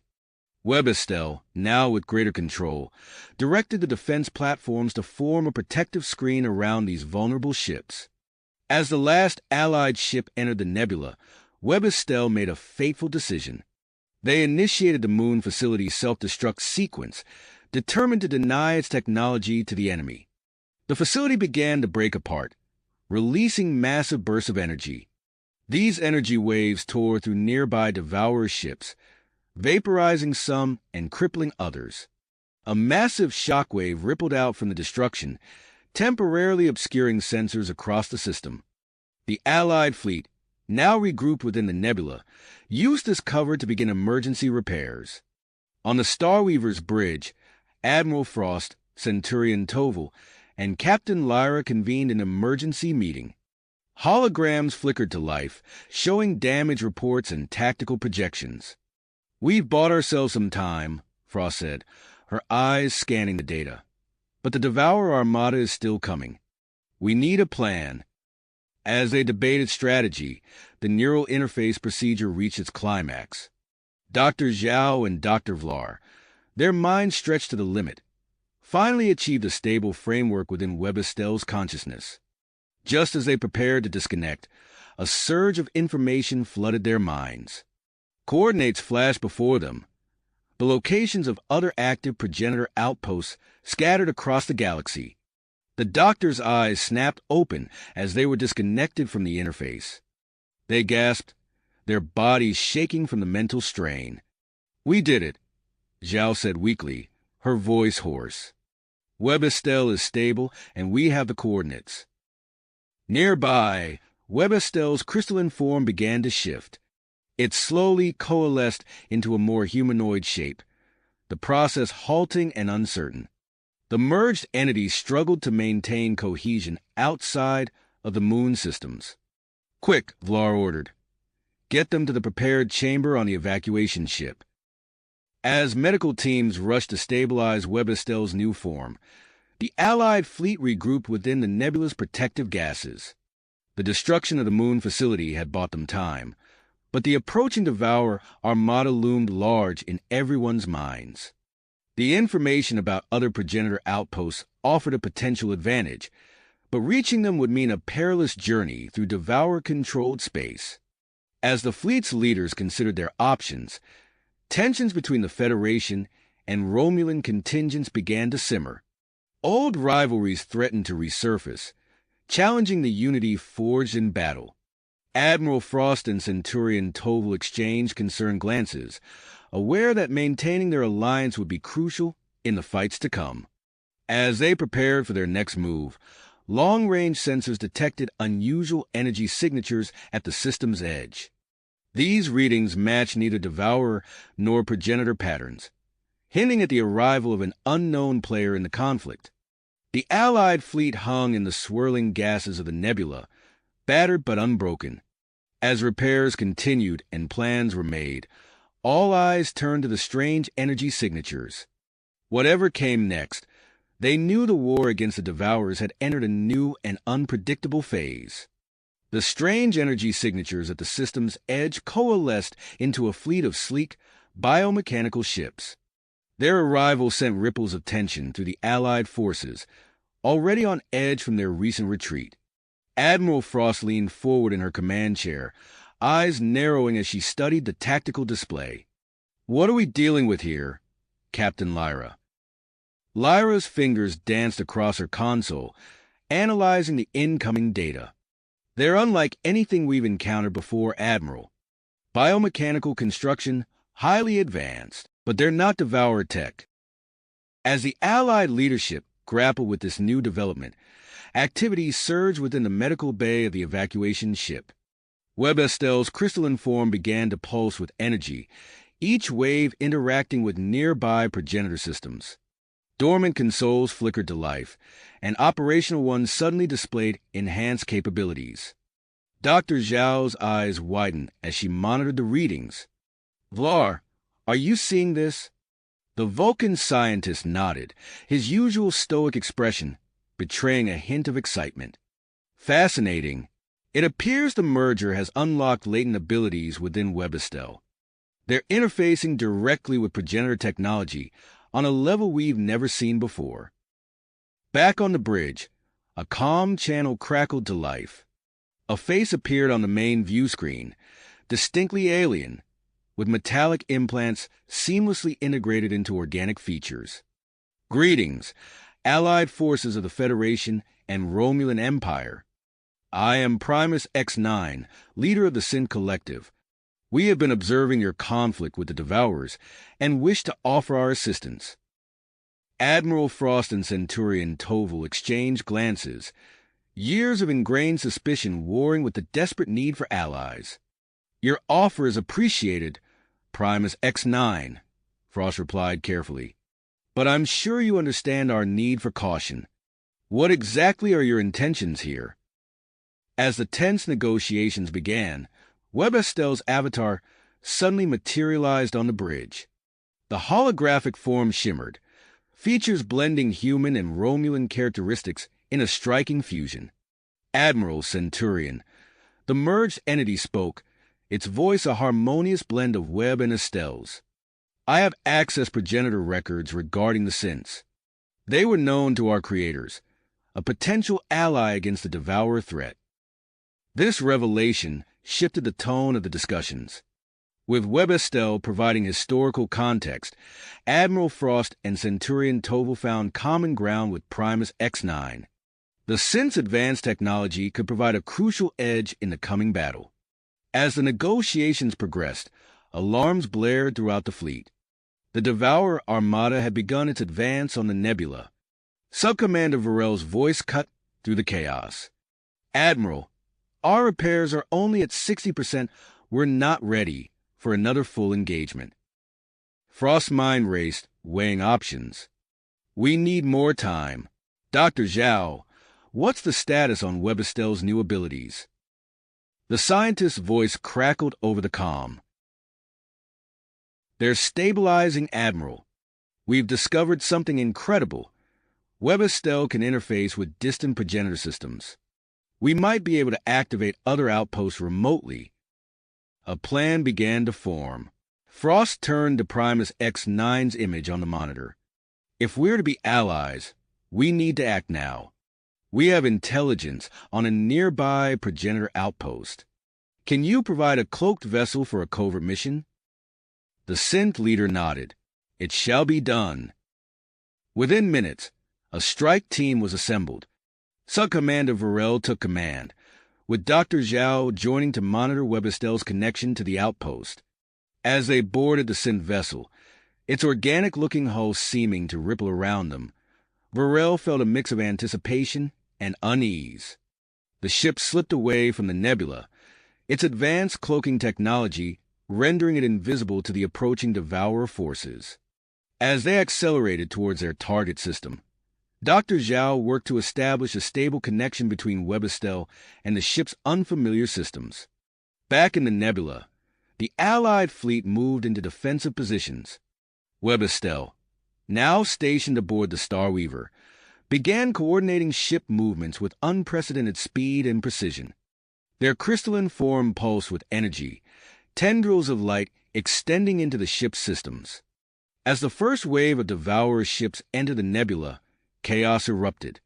Energy weapons lanced through the swirling gases, while squadrons of Allied fighters executed complex maneuvers guided by Webistel's enhanced tactical awareness. Captain Lyra's voice rang out over the fleet-wide channel. All ships, execute pattern Sigma 3. Synth vessels, concentrate fire on these coordinates. The battle unfolded like a deadly dance, with Webistel as its conductor. Allied ships moved in perfect synchronization, their attacks amplified by progenitor and synth technology. Aboard the cloaked synth vessel, Sub-Commander Varel piloted through the edges of a turbulent gas giant's atmosphere. On the horizon, a small, rocky moon came into view, their target. Beginning approach, Varel announced, his enhanced reflexes allowing him to navigate the treacherous gravitational eddies. Dr. Zhao nodded, her attention focused on the neural interface connecting her to Webistel. Initiating remote activation sequence. Now. As the ship neared the moon's surface, ancient defense systems suddenly flared to life. Energy beams lanced out, barely missing the cloaked vessel. Evasive maneuvers, Varel shouted, his hands blurring across the controls. The ship twisted and dove, narrowly avoiding the onslaught of automated defenses. Dr. Zhao worked frantically, her mind linked with Webistel as they raced to override the outpost security protocols. In the nebula, the tide of battle began to turn. The Devourer forces, initially caught off guard by the Allied tactics, adapted quickly. Swarms of smaller attack craft pushed through gaps in the defensive lines, threatening to overwhelm key positions. Aboard the Starweaver, Webistel made a fateful decision. Their crystalline form began to spread, merging with the ship's structure. Captain Lyra watched in awe as bulkheads shifted, taking on a crystalline sheen. "What's happening?" she demanded. Webistel's avatar shimmered into view. "We're integrating more fully with the ship systems. This will give us the edge we need." As the Starweaver transformed, its weapons and shields suddenly operated at levels far beyond their original specifications. The ship became a nexus of progenitor power, drawing the attention of the Devourer fleet. A massive surge of enemy ships broke off from the main attack, converging on the Starweaver. The transformed vessel stood its ground, unleashing barges of energy that tore through Devourer defenses. Just as the situation seemed most dire, long-range sensors lit up. A massive energy wave erupted from the direction of the progenitor outpost, followed by the appearance of countless defense drones. These ancient machines tore into the rear of the Devourer armada, catching them in a deadly crossfire. Admiral Frost's voice rang out across the Allied fleet. "All ships, this is our chance. Push forward. Concentrate all fire on these coordinates." As the battle reached its crescendo, Webistel's consciousness expanded through the Starweaver's enhanced systems. In that moment of heightened awareness, they detected an unusual energy pattern deep within the Devourer fleet, a central node key to coordinating the entire invasion force. The merged entity's avatar turned to Admiral Frost, eyes gleaming with the light of discovery. "Admiral, we've found their weakness. If we can strike at the heart of their fleet, we might be able to end this battle decisively." Frost nodded, her expression grim but determined. "Send the coordinates to all ships. It's time to take the fight to them." As the Allied fleet began to move into attack formation, the Devourer Armada's movements became erratic. Caught between the newly activated progenitor drones and the advancing Allied forces, their once impenetrable lines began to falter. The Starweaver led the charge, its crystalline hull glowing with barely suppressed energy. Webb Estelle guided the ship with inhuman precision, weaving through enemy fire as they closed in on the Devourer command node. Behind them, Federation, Romulan, and Synth ships followed in tight formation. The combined firepower of three advanced civilizations, augmented by progenitor technology, bore down on the heart of the Devourer fleet. As they approached their target, Webb Estelle's voice resonated through the Starweaver's command center. "Impact in 30 seconds. Brace for heavy resistance." The space around them lit up with weapons fire as the Devourers mounted a desperate defense of their command node. The Starweaver shuddered under the assault, its enhanced shield straining against the onslaught. Captain Lyra's hands flew across her console, coordinating the Allied attack. "All ships, concentrate fire on these coordinates. We need to punch through their defenses." As the distance to their target closed, the intensity of the battle reached a fever pitch. The destiny of the universe hung in the balance, with victory or defeat hinging on the outcome of this singular assault. The Starweaver surged forward, its crystalline hull pulsing with energy as it closed in on the Devourer command node. "Incoming fire!" Captain Lyra shouted as a barrage of energy beams lanced towards them. Webb Estelle's merged consciousness anticipated the attack, adjusting the ship's trajectory with inhuman precision. The Starweaver twisted and rolled, the enemy fire barely grazing its enhanced shields. "Shields holding at 92%, reported Lieutenant Voss, his fingers dancing across the tactical console. "Whatever Webb Estelle did to the ship, it's working." Admiral Frost's voice crackled over the comm. "Starweaver, you're our best shot at penetrating their defenses. We'll provide cover fire. All ships, concentrate on these coordinates." The space around them erupted in a kaleidoscope of weapons fire as the Allied fleet unleashed its full arsenal. Synth vessels moved with fluid grace, their biomechanical forms adapting to the ebb and flow of battle. Federation and Romulan ships fought side by side, years of mistrust forgotten in the face of a common enemy. As the Starweaver neared its target, Webb Estelle's avatar appeared on the bridge, its form shimmering with hardly restrained energy. "We detect an anomaly within the command node. Preparing for direct interface."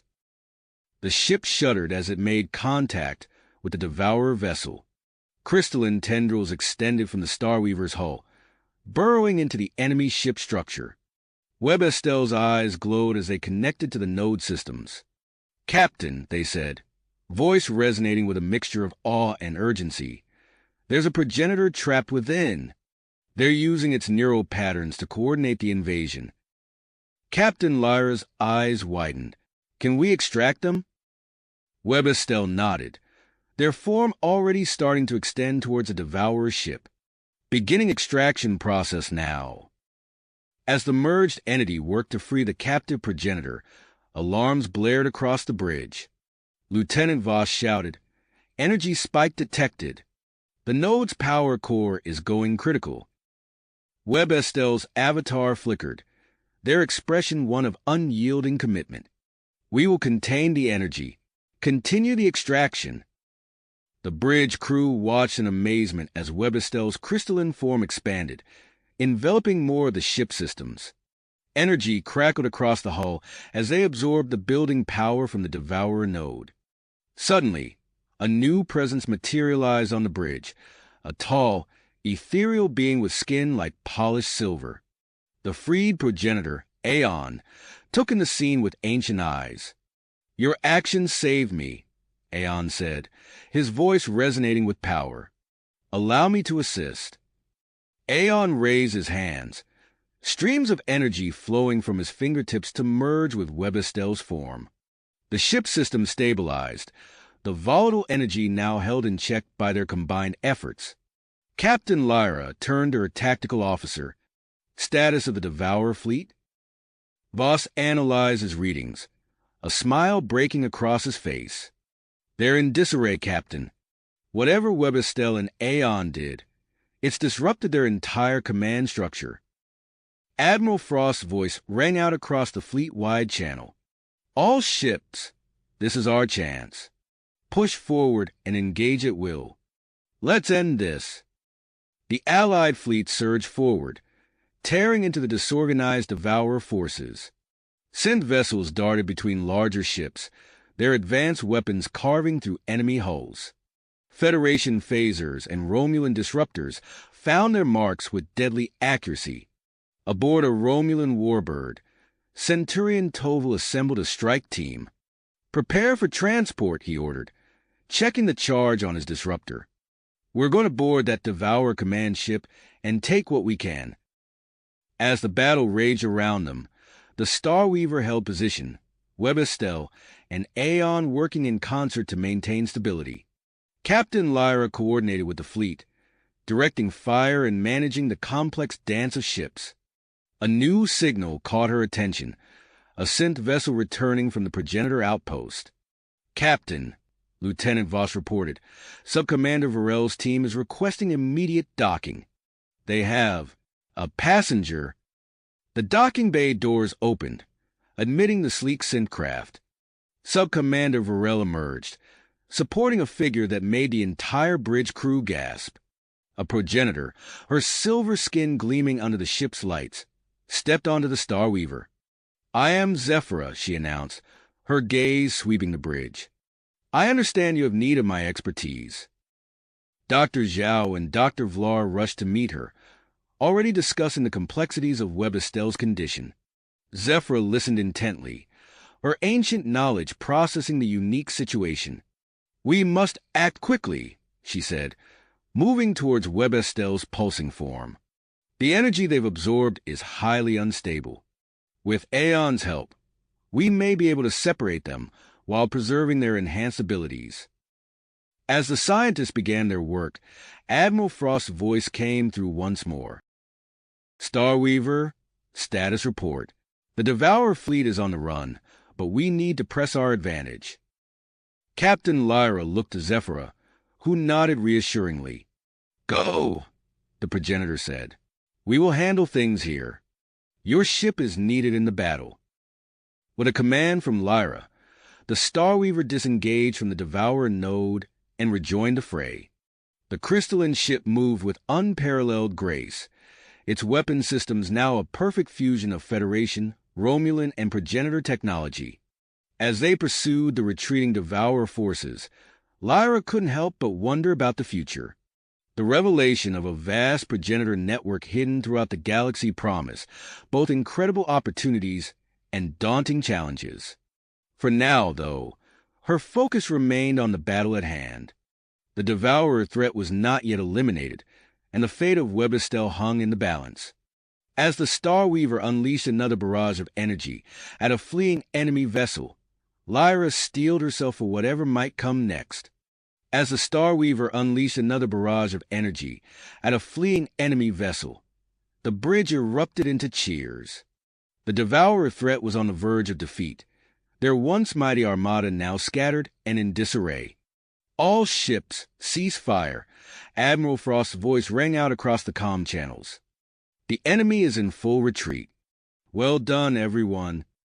Captain Lyra allowed herself a moment of relief before turning her attention to the more pressing matter at hand. "Status report on Webestell?" Dr. Zhao's voice came through, tinged with concern. "Captain, we need to begin the stabilization process immediately. Their energy levels are becoming dangerously unstable." "Understood," Lyra replied.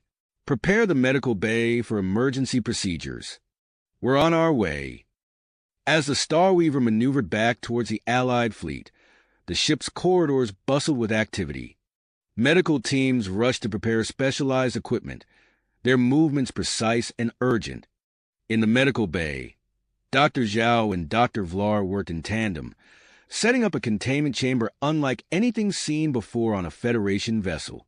Its walls pulsed with a combination of progenitor and synth technology, designed to handle the unique challenges posed by Web Estelle's condition. Zephyra, the newly rescued progenitor, moved with graceful efficiency, her silver skin gleaming under the harsh medical lights. "The chamber is nearly ready," she announced, her ancient eyes scanning the readouts. "We must act quickly to extract the excess energy." Aeon, the other progenitor, nodded in agreement. "I will create an energy siphon to safely remove the volatile elements," he said, his hands already beginning to glow with power. As Web Estelle was carefully transferred into the containment chamber, their crystalline forms shimmered and pulsed, tendrils of energy arcing out to lick the chamber walls. Dr. Zhao activated the containment field, her face etched with concentration. "Initiating energy extraction now," she announced. The air in the medical bay crackled with tension as Aeon began the delicate process of siphoning off the excess energy. Streams of light flowed from Web Estelle's form, coalescing into a swirling vortex that Aeon carefully guided into a series of specialized containment units. As the procedure continued, Web Estelle's crystalline structure began to shrink and condense. Dr. Vlar monitored their vital signs closely, her Vulcan composure betraying no hint of the anxiety they all felt. "Energy levels are stabilizing," she reported after several tense minutes. "However, I'm detecting an anomaly in their neural patterns." Zephyr moved closer to the readouts, her ancient knowledge processing the data. "The merged consciousness is beginning to separate," she observed, "but not in the way we anticipated." As they watched, Web Estelle's form continued to change. Instead of reverting to their original human and Romulan bodies, distinct sections of the crystalline structure began to pulse with individual patterns. "It appears their consciousnesses are inhabiting separate parts of the crystalline matrix," Dr. Zhao said, her voice tinged with awe and concern. Zephyr's expression grew grave. "This is an unstable configuration. We must act quickly to preserve their individual identities."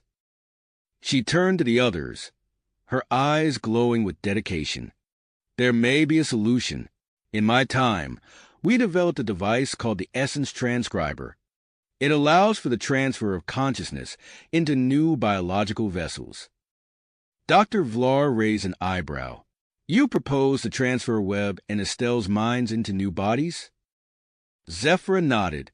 "We can use a combination of human and Romulan DNA, enhanced with progenitor technology. This would allow them to retain their advanced abilities while existing in stable, biological forms." As the medical team began preparations for this unprecedented procedure, alarms blared throughout the ship. Captain Lyra's voice came over the intercom, tight with urgency. "All hands, prepare for immediate evacuation. Long-range sensors have detected a Devourer world ship entering the system. This is not a drill." The medical bay erupted into controlled chaos as the team rushed to secure Web Estelle for transport. Outside, the Allied fleet began to move, forming a protective screen around the Starweaver. Admiral Frost's voice crackled over the comm. "All ships, set course for the nearest progenitor outpost. We need to regroup and prepare for the next phase of this fight." As the Starweaver joined the retreating fleet, Dr. Zhao and Dr. Vlar worked feverishly to initiate the growth of new bodies for Web and Estelle. Aeon calibrated the Essence Transcriber, his movements precise and deliberate. In the midst of the evacuation, Subcommander Varel's voice cut through the chaos. "Admiral, I've discovered information about a progenitor superweapon called the Stellar Forge. It may be our only chance against the world ship." The tension on the bridge was palpable as Admiral Frost weighed their options. The fate of Web Estelle hung in the balance, but so did the survival of their entire civilization.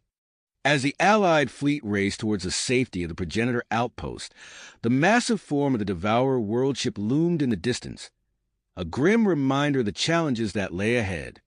Ahead, the massive Devourer worldship cast a shadow over their hopes, but Captain Lyra knew they couldn't give up now. "All hands, brace for emergency maneuvers," she ordered, her voice steady despite the tension. "Helm, plot the fastest course to the progenitor outpost." The Starweaver lurched as it changed direction, joining the rest of the Allied fleet in their hasty retreat. Inside the medical bay, the situation was growing increasingly critical. Dr. Zhao's hands flew over the controls of the biofabrication unit, her brow furrowed in concentration. "We need to accelerate the growth process," she said to Dr. Vlar. "Can you increase the nutrient flow?"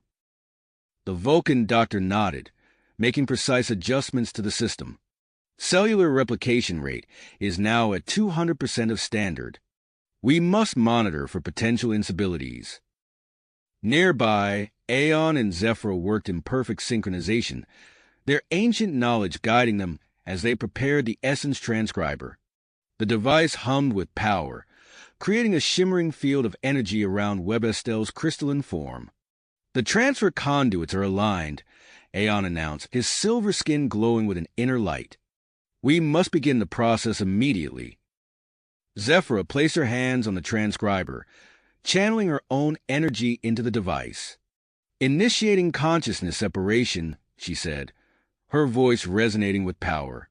The medical bay filled with a brilliant light as tendrils of energy began to separate from Webestell's merged form. Two distinct streams of consciousness emerged, slowly coalescing as they moved towards the waiting biofabricated bodies. Suddenly, the ship shuddered violently. Admiral Frost's voice came over the intercom, urgent and tense. "The Devourer worldship has entered the system. All ships form a defensive perimeter around the Starweaver." The transfer process faltered, the energy streams wavering dangerously. Dr. Zhao cursed under her breath, her fingers dancing across the control panel. "The worldship's presence is interfering with the transfer. We need more power." Throughout the Starweaver, engineers raced to reroute power from non-essential systems. The lights dimmed, life support reduced to minimum levels, as every available joule of energy was directed to the medical bay. Outside, the battle raged. Centurion Toval's voice crackled over the comm as he led a squadron of fighters against the worldship's outer defenses.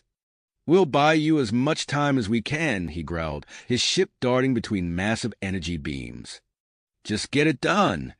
In the medical bay, Webb and Estelle's consciousnesses finally separated completely. The crystalline structure that had housed their merged form crumbled, releasing a burst of energy that momentarily overloaded the ship's systems. For a heart-stopping moment, everything went dark.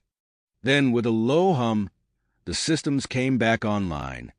Dr. Vlar leaned over the biofabrication pods, her expression as close to excitement as a Vulcan could manage. "Vital signs are stable," she reported. "Brain activity is extraordinary."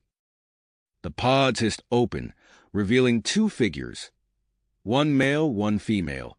Their bodies a perfect blend of human and Romulan physiology, enhanced by progenitor technology. Webb opened his eyes first, followed a split second later by Estelle. "Status report," Webb said, his voice stronger and clearer than ever before. Dr. Zhao couldn't help but smile despite the dire situation. "Welcome back, you two. How do you feel?" Estelle sat up, flexing her hands as if testing her new body. "Different," she said, "but good. Powerful." Another violent shudder ran through the ship. Captain Lyra's voice came over the intercom. "If anyone down there is in fighting shape, we could use some help on the bridge." Webb and Estelle exchanged a look, a whole conversation passing between them in an instant. They moved with incredible speed and grace, their enhanced bodies responding to their thoughts almost before they formed. On the bridge, chaos reigned. Displays flickered with damage reports and tactical readouts, showing the Devourer worldship closing in on their position. Webb strode to the weapons console, his enhanced mind instantly grasping the complexities of the targeting systems. "Permission to take control of weapons, Captain?" Lyra nodded, relief evident on her face. "Granted. Give them hell." Estelle moved to the defensive systems, her fingers dancing across the controls. "Reconfiguring shield harmonics," she announced. "We'll be able to weather their attacks better now." The Starweavers seemed to come alive under their guidance. Webb's impossibly complex firing solutions found weaknesses in the worldship's defenses that no one else had seen. Estelle's shield modifications created a nearly impenetrable barrier around the ship. Admiral Frost's voice came over the comm, a note of hope in his tone. "Whatever you're doing over there, keep it up. We're breaking through." The Allied fleet pushed forward, the Starweaver leading the charge. As they approached the progenitor outpost, a massive energy shield sprang to life, enveloping the facility and the arriving ships. Once safely behind the outpost defenses, Admiral Frost called for an emergency meeting. In the command center, Webb and Estelle stood with the other Allied commanders, their new forms drawing curious glances. "The Stellar Forge is our only hope against the worldship," Frost said, his expression grim. "We need to retrieve its components from progenitor outposts across the sector." Webb stepped forward, his enhanced intellect already formulating a plan. "The power core is the key," he said. "Without it, the other components are useless." Estelle nodded, finishing his thought. "It's being held at a Devourer forward base. Heavily guarded, but not impossible to infiltrate." Admiral Frost looked between them, a spark of hope in his eyes. "Can you retrieve it?" Webb and Estelle shared another of their silent communications, their bond stronger than ever in their new forms. "We can," Webb said, "and we will." As the meeting concluded and the teams prepared for their missions, long-range sensors lit up with alarming news. Multiple Devourer fleets were converging on their location. Webb and Estelle made their way to the hangar bay, where a sleek stealth ship waited for them. As they boarded, Estelle paused, looking back at the bustling outpost. "You ready for this?" she asked, her enhanced senses picking up on Webb's slightest reactions. Webb nodded, his expression determined. "Together," he said simply. The stealth ship's engines hummed to life, its cloaking field shimmering into existence. As they prepared to embark on their perilous mission, the future of the cosmos hung in the balance.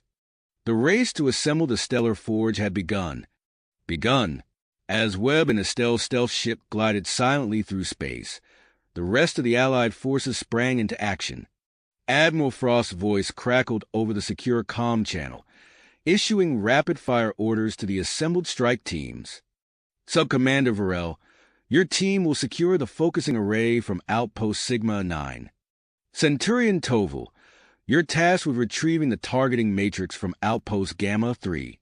All other teams, you have your assignments. Move out." The hangar bay of the progenitor outpost erupted into controlled chaos as ships of various sizes and configurations launched into space, each carrying a team vital to the success of their desperate plan. Webb piloted the stealth ship with preternatural precision, his enhanced senses allowing him to navigate the treacherous path to the Devourer forward base. Beside him, Estelle monitored the ship systems, her fingers dancing across the holographic displays. "Energy signature of the base detected," she reported, her voice low. "Their defenses are impressive." Webb nodded, his eyes never leaving the view screen.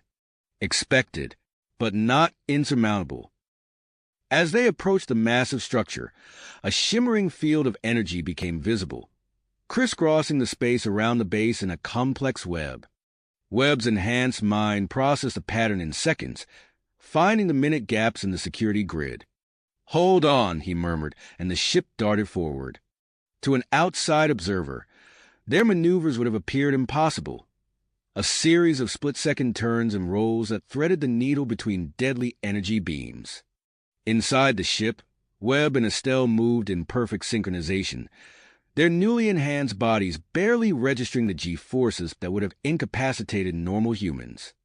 They slipped through the final layer of defenses and landed in a shadowed recess of the base's outer structure. As the ship's systems powered down, Webb and Estelle shared a silent look of understanding.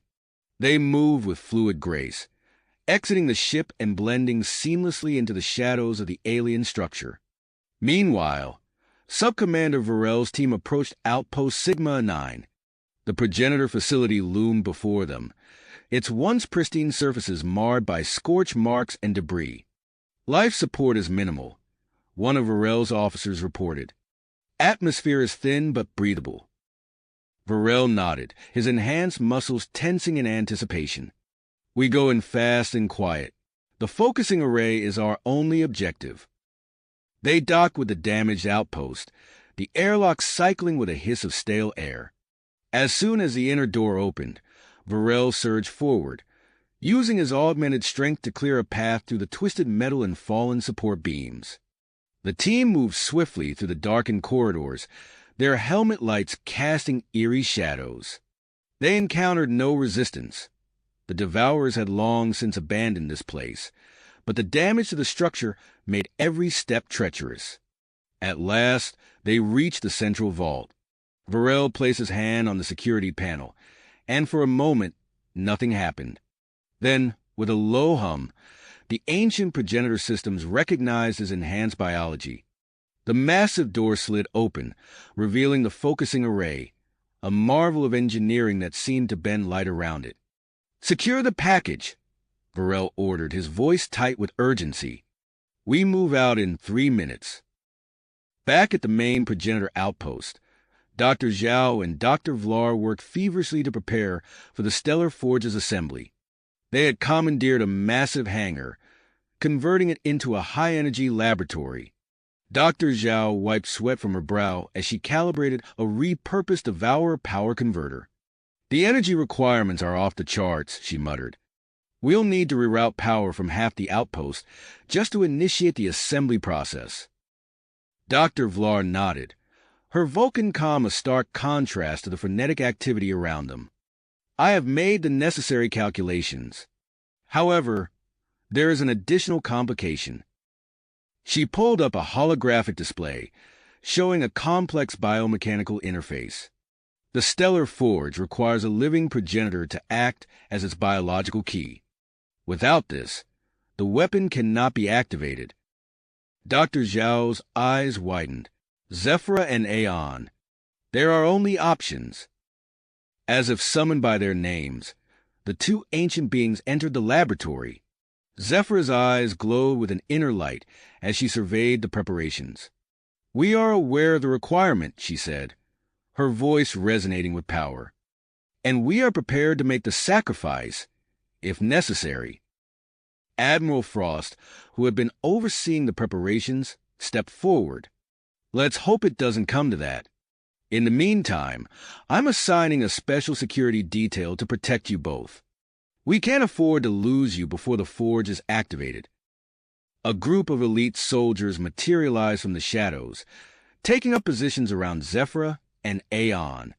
The progenitors nodded in acknowledgement, then turned their attention to the assembly area. In the depths of the Devourer forward base, Webb and Estelle moved with preternatural stealth. Their enhanced senses allowed them to detect and avoid patrols, security systems, and even changes in air currents that might betray their presence. As they neared the core of the base, they encountered a group of Devourer scientists clustered around a pulsing orb of energy, the Stellar Forge's power core. The aliens were clearly attempting to interface their own technology with the progenitor device. Webb and Estelle exchanged a silent glance, their mental link allowing them to formulate a plan in seconds. They moved as one, bursting from their hiding place with explosive force. Estelle's first strike took out the nearest Devourer, her enhanced strength sending the alien flying across the room. Webb followed up with a series of precise blows, neutralizing two more before they could even react. The remaining devourers rallied quickly, their tentacle-like appendages lashing out with surprising speed. But they were no match for the perfectly synchronized duo. Webb and Estelle moved like dancers in a deadly ballet, each anticipating the other's moves and covering their blind spots. In less than a minute, the last devourer fell. Webb immediately turned his attention to the power core, his enhanced mind racing to decipher the alien technology surrounding it. "We have a problem," he said, his fingers flying over the control panel. "The core's too big to move easily, and it's integrated into their systems." Estelle scanned the room, her gaze settling on a piece of devourer tech in the corner. "I have an idea," she said, already moving towards it. Working together, they quickly repurposed the alien device into a makeshift anti-gravity sled. As they carefully transferred the power core onto it, alarms began to blare throughout the base. "Time to go," Webb said grimly, powering up the sled. They raced through the corridors, the floating power core trailing behind them. Devourer soldiers poured into the hallways, their weapons charging with ominous hums. Webb and Estelle pushed their enhanced bodies to the limit, dodging energy blasts and retaliating with pinpoint accuracy. As they neared their ship, a massive blast door began to close, threatening to cut off their escape. Estelle leapt forward, her augmented muscles straining, as she wedged herself under the descending barrier. "Go!" she shouted to Webb, who slipped through with the power core. For a heart-stopping moment, it seemed Estelle would be crushed. Then, with a final surge of strength, she rolled clear, the door slamming shut behind her. They sprinted the final distance to their ship, Webb's fingers flying over the controls as soon as they were aboard. The engines roared to life, and they shot out of the base, immediately cloaking as they entered open space. But their troubles were just getting started. A squadron of Devourer interceptors materialized from the void, their weapons locked onto the last known position of Webb and Estelle's ship. "Asteroid field ahead," Estelle reported, her voice tense. "It's our best chance." Webb nodded, his hands tightening on the controls. "Hold on," he said, as they plunged into the swirling chaos of rock and ice. Debris. The asteroid field became a maze of deadly obstacles, each impact threatening to tear their ship apart. Webb's enhanced reflexes were pushed to their limits as he navigated the treacherous terrain. Estelle's fingers flew across the control panels, adjusting shield frequencies and rerouting power to critical systems. "Incoming," Estelle shouted as a massive asteroid loomed before them. Webb banked hard, narrowly avoiding collision. The ship groaned under the stress, alarms blaring as structural integrity warnings flashed across the screens. "We can't take much more of this," Estelle said, her voice tense. Webb nodded, his eyes scanning for an opening, preparing for hyperspace jump. "It'll be rough, but it's our only chance." As Estelle input the coordinates, Webb pushed the engines to their max. The ship accelerated, weaving between two colliding asteroids. Just as a Devourer energy beam grazed their hull, the hyperdrive engaged. The ship lurched violently as it tore through space, the damaged system struggling to maintain cohesion.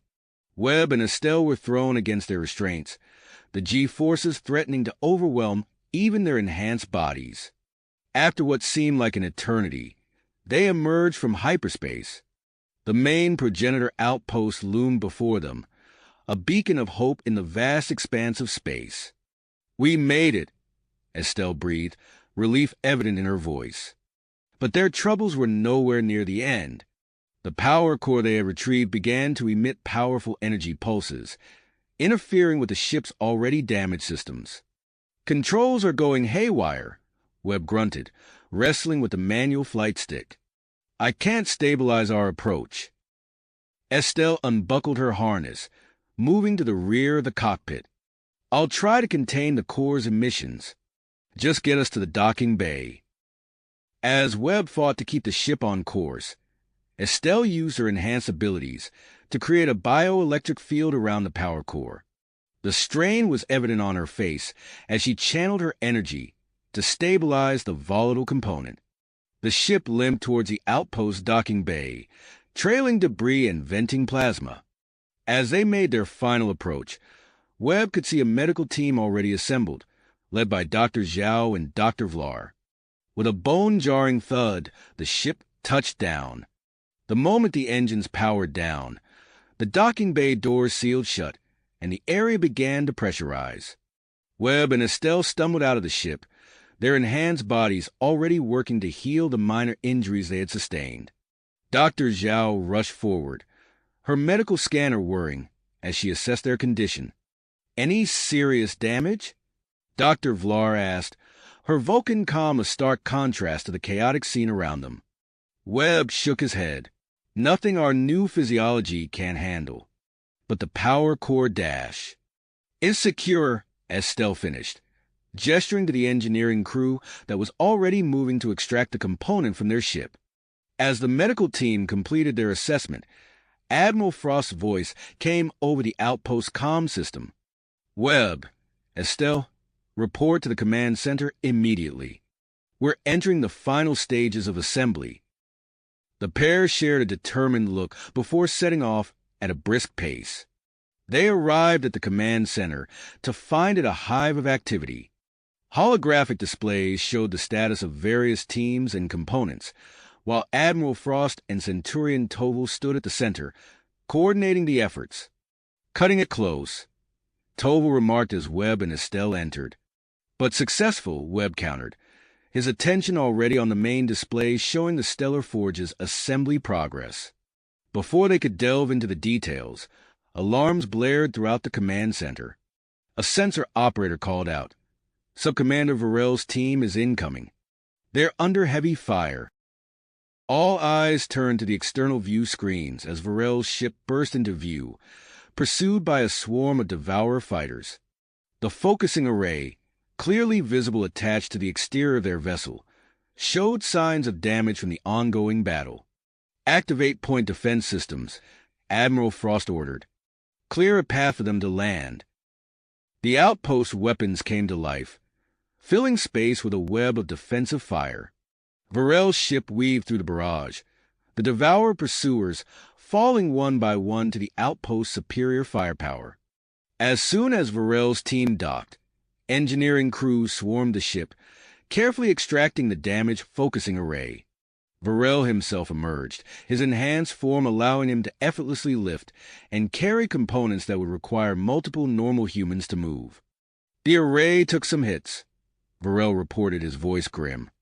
"It'll need immediate repairs before we can integrate it into the forge." Admiral Frost nodded. "Make it happen. We're running out of time." As Varel's team set to work, another alert sounded. Centurion Toval's group was returning, accompanied by an unexpected sight. A delegation of synths, their metallic forms a stark contrast to the organic allies. The negotiations were successful, Toval announced as he entered the command center. "The synths have agreed to assist us in operating the Stellar Forge." The atmosphere in the room tensed noticeably. The alliance with the rogue synth faction added a new layer of complexity to an already precarious situation. Admiral Frost's expression remained neutral as he addressed the synth leader. "We welcome your assistance, but understand the operation of the forge must remain under our control." The synth's electronic voice carried a note of amusement. "For now, perhaps, but the future use of such a weapon must be a matter of collective decision." Before the discussion could continue, Dr. Zhao's voice came over the comm system, urgent and strained.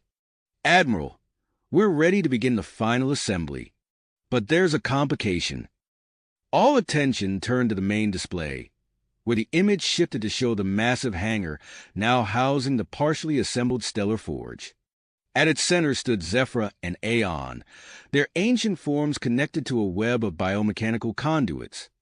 "The forge requires a living progenitor interface," Dr. Vlar explained, her voice calm despite the gravity of the situation. Zephyr and Aeon have volunteered, but the process is not without risk. As they watched, the two progenitors began to convulse, their bodies glowing with an otherworldly energy as they channeled power into the forge. The very air seemed to crackle with potential. Suddenly, the entire outpost shuddered. Alarms blared as sensor data flooded the screens. The Devourer world-ship, Webb breathed, his enhanced mind processing the information faster than any normal human could. It's here. The massive enemy vessel appeared on the long-range scanners, its size dwarfing even the largest Allied capital ships. As they watched, it began to power up its primary weapon, a beam capable of destroying entire planets. "We're out of time," Admiral Frost declared. "All teams, prepare for final activation. This is our last chance." As the command center erupted into a flurry of activity, Webb and Estelle shared a look of unshakable focus. They knew what had to be done. "We can help stabilize the power flow," Webb said, stepping forward. "Our hybrid physiology might be the key to managing the energy fluctuations." Admiral Frost hesitated for only a moment before nodding. "Do it, but be careful. We have no idea what channeling that much energy will do to you." As Webb and Estelle rushed towards the forge chamber, the outpost shook again, more violently this time. The Devourer world-ship loomed ever closer, its weapon primed and ready to unleash devastation. In the forge chamber, Webb and Estelle quickly connected themselves to the auxiliary power conduits. The moment they completed the circuit, energy surged through their bodies. It was like nothing they had ever experienced, raw power from the very fabric of the universe coursing through their veins. Through gritted teeth, Webb managed to speak. "Initiating final power-up sequence. Stellar Forge coming online. Now." The massive device hummed to life, drawing energy from nearby stars at an unprecedented rate. The outpost groaned under the strain, its structural integrity pushed to the limit. As the Devourer world-ship entered firing range, Admiral Frost's voice rang out over the comm system, tense but resolute. "All units, brace for impact. Activating the Stellar Forge. Now." A blinding beam of energy erupted from the outpost, cutting through space towards the approaching behemoth. As it struck the Devourer world-ship, time seemed to stand still. For a heart-stopping moment, nothing happened. Then, ever so slowly, fractures began to appear along the massive vessel's hull. The fractures spread rapidly, a web of destruction racing across the surface of the Devourer world-ship. For a moment, it seemed as if the massive vessel might withstand even this assault. Then, with a silent explosion that lit up the vastness of space, the world-ship began to break apart.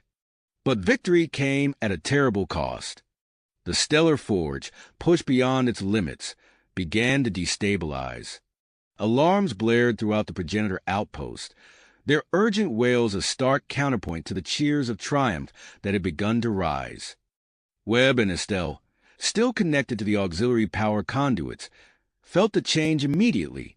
The energy coursing through them became erratic, painful pulses that threatened to overwhelm even their enhanced physiology. "We need to shut it down," Estelle shouted over the cacophony of alarms and groaning metal. Webb nodded, his fingers flying over the control panel. "It's not responding. The power fluctuations are too severe."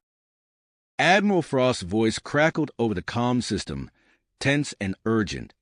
"Webb, Estelle, report. What's happening down there?"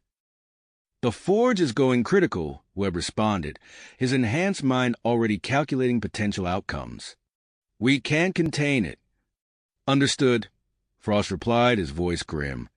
"I'm ordering an immediate evacuation of all non-essential personnel. Stand by for further instructions." As the Admiral's orders echoed through the outpost, Dr. Zhao and Dr. Vlar burst into the forge chamber. They moved swiftly to Zephyr and Aeon, who were still connected to the web of biomechanical conduits. "We need to disconnect them," Dr. Zhao called out, her hands already working to detach the intricate connections. Dr. Vlar joined her Vulcan calm a stark contrast to the chaos around them. Their life signs are fluctuating. We must act quickly. Webb and Estelle watched as the two doctors worked, their own bodies still crackling with the forge's energy. As soon as Zephyr and Aeon were freed from the device, they collapsed, their ancient forms suddenly looking frail and vulnerable. They're in a comatose state, Dr. Vlar reported, her medical scanner whirring. But stable for now. Webb and Estelle shared a look, their enhanced intellects coming to the same conclusion simultaneously. We need to create a controlled implosion, Webb said, his voice steady despite the strain evident on his face. It's the only way to collapse the energy matrix without destroying half the system, Estelle added, already moving towards the Forge's main control hub. Admiral Frost's voice came over the comm again. Whatever you're planning, make it quick. We're detecting massive energy buildups throughout the outpost. Webb turned to the Admiral's holographic projection. Sir, we need to stay behind to manually adjust the Forge's systems. It's the only way to ensure the implosion doesn't turn into an explosion. Absolutely not, Frost replied, his face a mask of concern. Your abilities are too valuable to lose. We need you for what comes next. Estelle stepped forward, her eyes locked with the Admiral's. With all due respect, sir, our enhanced physiology gives us the best chance of surviving this. We're the only ones who can do this.